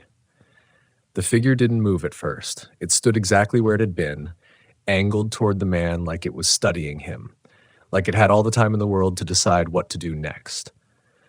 The man jerked back a step as I approached, shielding his face with one arm as if the van's headlights, dim and flickering in the early light, were suddenly too bright. I kept driving, closing the distance, not slowing. At the last second, the figure shifted, one abrupt jolt, like a shadow skipping to a different patch of earth. One moment it was directly in my path. The next, it was 5 feet to the left, maybe 6, perched beside the picnic table again. I braked hard, the Volkswagen rattling with the force of it. The man sprinted toward me, eyes wild, shirt half untucked as if he'd been yanked out of sleep and never fully returned to himself. He grabbed the sliding door handle and threw it open, hurling himself inside, slamming it shut behind him. "Go," he gasped. "For the love of God, just go." I didn't hesitate. The tires spun for half a second on loose gravel before gripping, and then we were tearing down the broken asphalt of the old service road, back toward the narrow path that would reconnect us to the main highway. The van shook and groaned at the speed, but I pushed it harder. Every second the figure was behind us felt like a second too long. Beside me, the man buckled himself in with trembling hands, breathing in short, panicked bursts. "It was closer than you think," he whispered. "It was getting closer every time I blinked." I kept my eyes on the road, knuckles locked around the steering wheel. There was a cold ache crawling up my spine. "What was it? Did you see anything on its—" "Don't," he cut in sharply. "Don't try to describe it. Don't try to make sense of it. It doesn't look like anything until you look directly at it. You know what I mean?" I did, horrifyingly well. I'd seen a shape, but no features. A silhouette, but no depth. A presence, but not a person. Something you weren't supposed to see. The service road began to narrow, the desert rising up on both sides like massive dunes. The sky was brighter now, sunlight bleeding slowly over the horizon in pale strips, but even daylight didn't feel safe. Not here. Every time I checked the mirrors, I expected to see the figure standing in the road behind us. Closer, clearer, more defined. The man ran a shaking hand through his hair. "It started knocking around 2 a.m, he said quietly, like he needed to speak to make it real. But I thought it was the wind or a loose cabinet, something normal. I swallowed. And then it whispered. That single word hit me like a physical blow. What did it say? He shook his head slowly. Nothing, or maybe everything. I couldn't understand the words, but I heard the intention. He paused, swallowed hard. It wanted in. I pressed harder on the gas. Ahead, the road bent sharply to the right. We were close to the old access trail now, where the paved highway shimmered faintly behind a crop of sagebrush. But the road was rough, cracked and broken from decades of disuse. The van rattled violently over the uneven ground. "Hold on," I warned. We hit a dip so deep it felt like the Volkswagen lifted a few inches off the ground before slamming back down. The cabinet doors in the back burst open, spilling a sleeping bag and a set of pots across the floor. The man flinched, looking over his shoulder toward the rear window. "Do you think it followed us?" I didn't answer. I didn't want to give shape to the fear crawling up my throat, but something in the air had shifted again, a heaviness, a coldness, like the van itself had driven into a pocket of air not meant for living things. The man's voice trembled.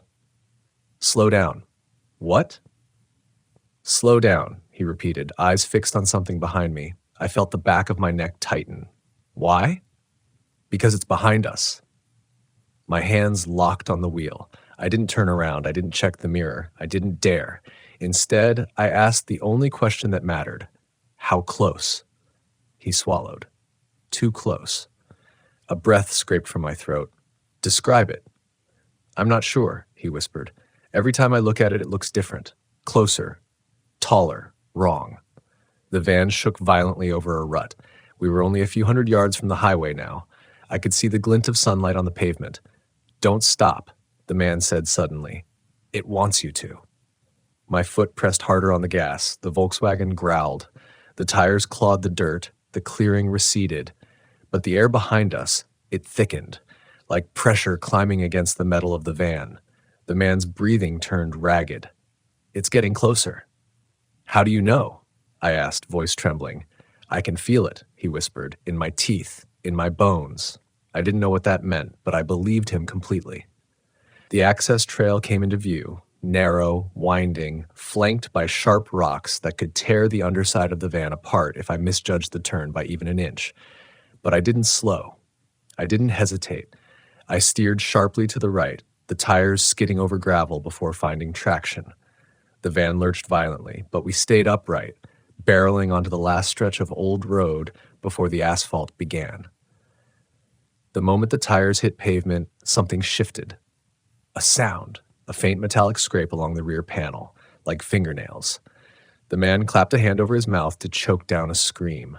I felt the blood drain from my face. "Was that?" "Yes," he whispered. "It touched us." I pushed the van harder, merging onto the highway so fast the entire vehicle shuddered. The desert stretched out ahead, bright, empty, endless. But I didn't relax, not even as the campground disappeared behind us. Not even as 3 miles of distance grew between us and that place. The man finally spoke again, voice barely audible. "Don't look back." "I'm not." "Good," he said, "because I think it's still there." My mouth went dry. "Where?" He didn't answer right away. He pointed a shaking finger toward the passenger side mirror, not demanding I look, just indicating. I held my breath. I turned the mirror just slightly with my fingertip, just enough to catch the faintest reflection of the road behind us. Empty. Then a flicker, a smudge of shape, something pale standing in the middle of the asphalt a quarter mile back, not moving, not shrinking, not gone. The man whispered, "It's waiting." I adjusted the mirror back toward the road ahead, my pulse thudded like a warning drum. "What do we do now?" I asked. He stared forward, hollow-eyed. "We keep driving," he said, "and we pray the road doesn't end." I didn't scream. Maybe I should have. Maybe that would have made me feel less helpless, less stripped down to some raw instinct that didn't know how to make sense of what was happening. But in that moment, standing in the wet gravel beside my Volkswagen with my breath clouding in front of me, I realized I wasn't afraid of whatever was watching me. I was afraid of why it felt familiar. I couldn't place it, couldn't explain it. But there was something in the way the darkness pressed against the tree line, something in that rhythmic scraping, something in the cold, like a memory I wasn't ready to admit existed. I swallowed hard and tightened my grip on the flashlight. "Hey," I whispered, though why I spoke to the dark I didn't know. "I know someone's out there." The scraping stopped. My breath hitched. The forest fell into such a deep silence it made my ears ring. Even the stream beside the campground seemed to hush itself, like it didn't want to draw attention.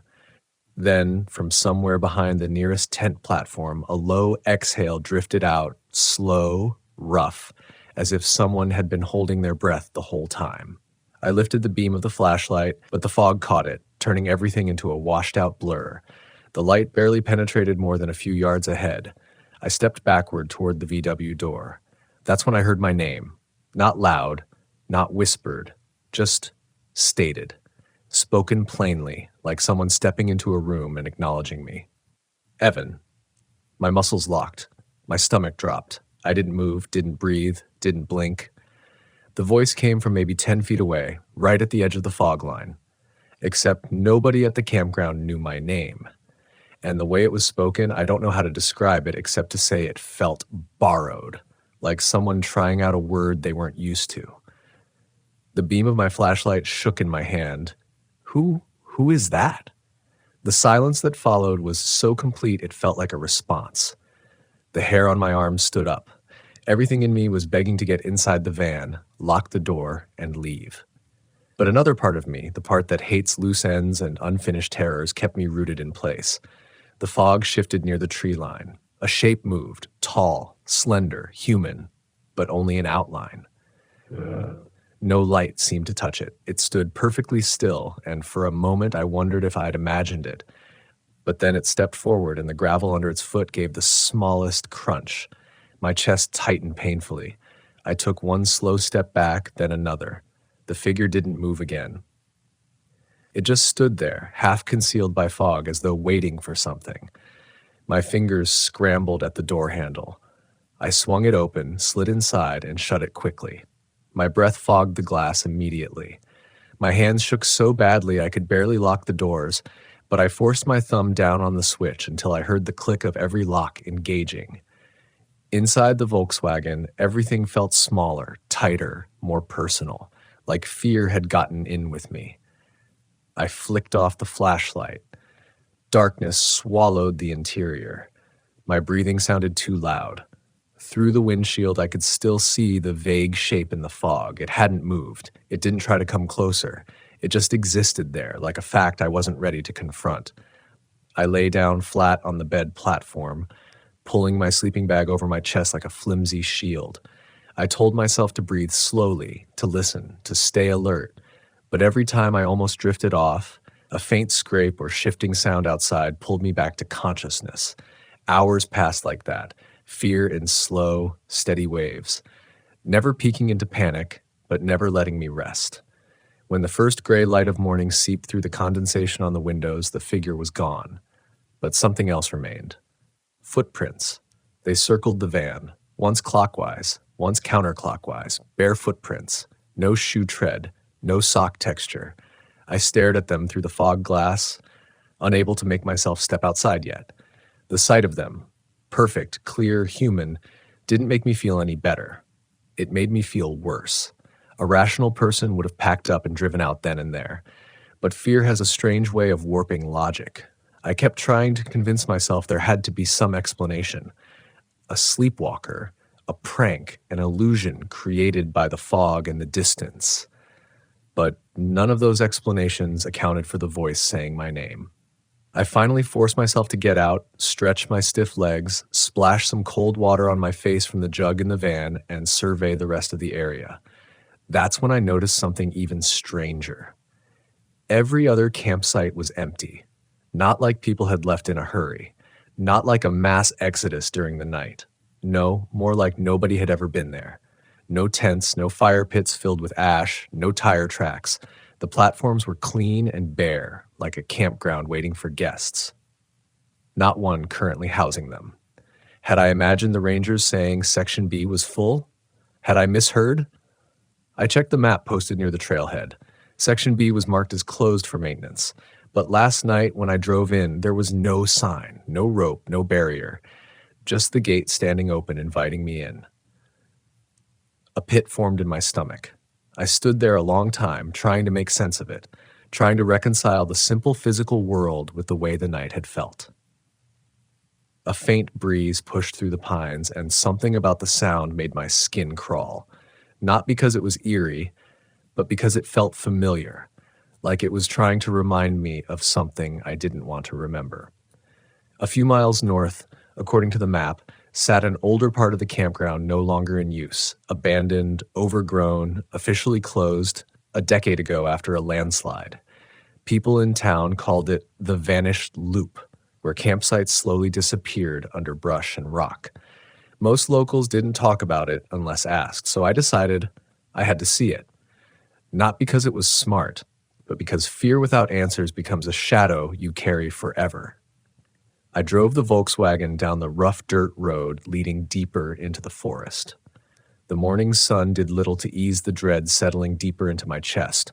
Patches of fog clung to the hollows between trees. The air grew colder, heavier, like I was dropping into some forgotten pocket of land the world had tried to bury. When I reached the blocked-off entrance to the old loop, I stepped out and stared at the washed-out sign. The paint had peeled away, but I could still make out what it once said, "Campers must not enter." Something in the way the sign leaned, half swallowed by moss, made my stomach twist. Because it didn't feel like a warning. It felt like a plea. I took a few steps in anyway. Each footfall felt like trespassing across a boundary I didn't understand. The trees leaned overhead, branches heavy and dark, as if irritated by my presence. The air smelled of damp earth and something else, something faintly metallic, like the memory of old blood or rust.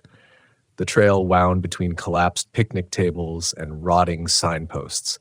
The world felt muffled, distant, like sound didn't want to travel here.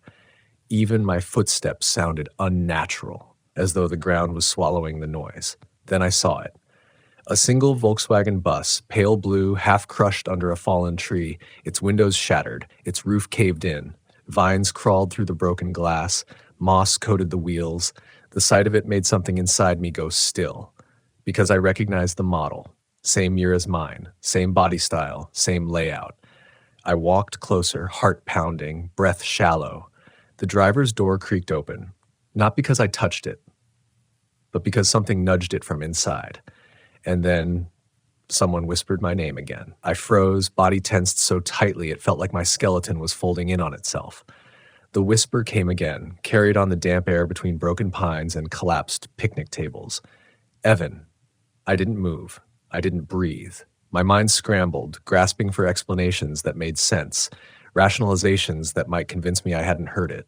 Wind, leaves scraping against metal, another camper. But the tone, the way the name was spoken, wasn't just sound. It was personal, intended, intimate, and terrifying because I knew deep down it wasn't coming from a person I could see or understand. I edged closer to the wrecked van, each step crunching over fallen branches and dry pine needles, careful not to make too much noise but unable to stop my heart from hammering in my ears. The air was thick with the smell of decayed wood, rust, and something more subtle, something like iron, like blood, long forgotten. The morning fog twisted through the ruins of the loop, swirling around my feet, pulling me further in, yet somehow keeping me at the edge of sight. The Volkswagen's door, the one that had creaked open on its own, moved slightly again, rocking with a subtle rhythm. My instincts screamed to back away. My body obeyed reluctantly, but my curiosity or madness pushed me forward. I reached out a trembling hand to touch the handle. Cold. Ice cold. I pulled back immediately, not from fear of the temperature, but because it felt alive, vibrating faintly, subtly, as though it were breathing under my fingertips. Evan, the whisper again, softer now, layered beneath the fog. It seemed to come from inside the van, from the shattered glass, from the earth itself. I swallowed hard. Something inside me twisted. I didn't want to open that door, but I knew I would. I always knew I would. Fear in these abandoned places has a way of drawing you closer at a magnetic pull that grows stronger with every step. I gripped the handle. Slowly, cautiously, I pulled the door open. The hinge groaned, a sound too human to be just metal, and the air from inside seemed to rush out like exhalation, carrying with it the faintest echo of breathing. The van's interior was dark, broken and littered with debris. But something in the back caught my attention, a small object lying on the cracked floor. I stepped inside, boots crunching on shattered wood and rust flakes. The object was a photograph, its edges curled, colors faded. I picked it up, my fingers shaking. It was me, or at least it looked like me, younger. Standing beside my own Volkswagen, smiling in daylight I didn't recognize in a campsite that no longer existed. Behind me, the forest looked different, less abandoned, more alive. And then I noticed the back of the photo, the handwriting. Not my handwriting. Not any handwriting I'd seen before, just the single word, remember. My stomach dropped. The whispering rose again, more insistent, layered now, almost chanting. Remember, remember, remember. I stumbled backward, nearly dropping the photo, my legs trembling. The fog pressed against me from all sides, twisting into shapes that seemed almost human, almost moving. The wrecked van creaked behind me, and I swear it shifted, inching as though it were breathing, alive in ways a vehicle should never be. Then I heard it clearly. Footsteps, not mine, not the man's. They moved through the debris in the abandoned loop, slow, deliberate, circling, around the van, around me, coming closer. Yet I couldn't see anyone. Stop, I whispered aloud. Stop. Silence answered, then a soft exhale, impossibly close, brushing across my neck. I spun around. Nothing, only fog, only shadows that seemed to flicker with intention. Only the sound of my own heart hammering like a drum. Something whispered my name again. Not once, not twice, dozens of times, layered, urgent, commanding. The whispers became voices, muffled, overlapping, saying things I couldn't understand but somehow felt. Like memories I didn't want to remember, memories I wasn't supposed to have, memories hidden behind the walls of this vanished place. The man, my companion from the night before, stepped into the loop quietly, looking pale, haggard. He was holding something small, a flashlight, but he didn't turn it on. His eyes were wide, fixed on the van. I shouted for him to leave, for both of us to go, but he didn't move. He just whispered my name back to the fog, trembling. I felt the weight of something pressing against my chest. Not physical, not tangible, emotional. A presence that burrowed deep, twisting my own memories, twisting my thoughts, making me question who I was, what I remembered, and why I'd come here in the first place. Then the whispers stopped. Everything stopped. The fog lifted slightly, just enough to reveal the truth behind the loop. There were more vans, old and abandoned, scattered through the trees, almost identical to mine, some rusted, some crushed, some missing entirely. Each one had a photograph lying on the cracked floor, each photo showing me at different ages, at different moments, but all places I had never been or thought I hadn't. Each back stamped with the same single word, remember. A shiver ran through me. The man stepped closer. I could see his face, pale and strained. He pointed toward the trees, voice barely audible. They're all here. I didn't understand. Each one of us who came here. Each van, each person, each photograph. He swallowed hard. They stay, some come back, some don't. The wind picked up. Leaves rustled. Someone, moved in the shadows, circling. And then I saw it. The pale figure from the night before, gliding silently between the vans, stopping at each one, inspecting each photograph, lingering just long enough to seem alive, but never touching the ground fully.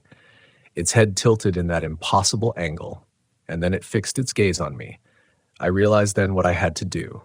I had to leave. I had to escape. I had to run without looking back. But fear, the same fear that had followed me through the night and into the morning, had seeped into my bones. Every step toward my Volkswagen felt heavier, slower, as though the van itself was a promise and a trap all at once. I ran to my van, jumped inside, slammed the door, and started the engine. The man followed, climbing in with shaking hands. I tore down the service road, tires spitting gravel and dust, engine growling against the silence of the loop. I didn't glance back. I couldn't, but I felt it. The gaze of those vanished campgrounds, watching, waiting, cataloging, storing memories of all who had come too close. We didn't stop until the highway stretched endlessly ahead, until the normal, unthreatening desert returned around us. until the first signs of civilization glimmered in the distance. And even then, when we finally slowed, the man beside me, trembling, whispered, "It's still there, watching, remembering." I knew then that the vanished campgrounds weren't just abandoned. They weren't just eerie. They were repositories, places where time and memory had folded back on themselves, capturing echoes of every traveler who had wandered too far into their quiet. And for anyone like me, anyone who dared drive a Volkswagen into one of these spaces alone, there was no truly leaving, only surviving. I looked down at my own hands, gripping the steering wheel. The photo from inside the van, older, faded, and forgotten, still burned in my mind. Its message was simple, terrifying, and unavoidable. Remember. And I did. I remembered every step, every whisper, every impossible angle of that pale figure, every van, every footprint, every quiet, watching presence, every choice I had made, every wrong instinct I had ignored, every fear I had rationalized until the night forced truth into my bones. That day, as the desert faded behind me and the normal world returned, I understood something crucial. Fear in the abandoned places of the West isn't always about what can touch you. Sometimes it's about what you carry with you, the memories, the instincts, the unspoken rules that survive long after the van stops rattling over gravel. And surviving isn't about confronting it. It's about listening, remembering, and knowing the vanished campgrounds are part of your story now, and whether you want them to be or not. I haven't returned to Cold Creek Flats since. I've never gone back to the vanished loop. But every time I pack up my Volkswagen, every time I drive past a forgotten roadside trail, I remember. The whispers, the tapping, the cold, impossible presence etched into memory like carvings in wood. And I drive a little slower. I leave a little earlier. I respect the silence. I listen to it. I never doubt it. And I always, always remember.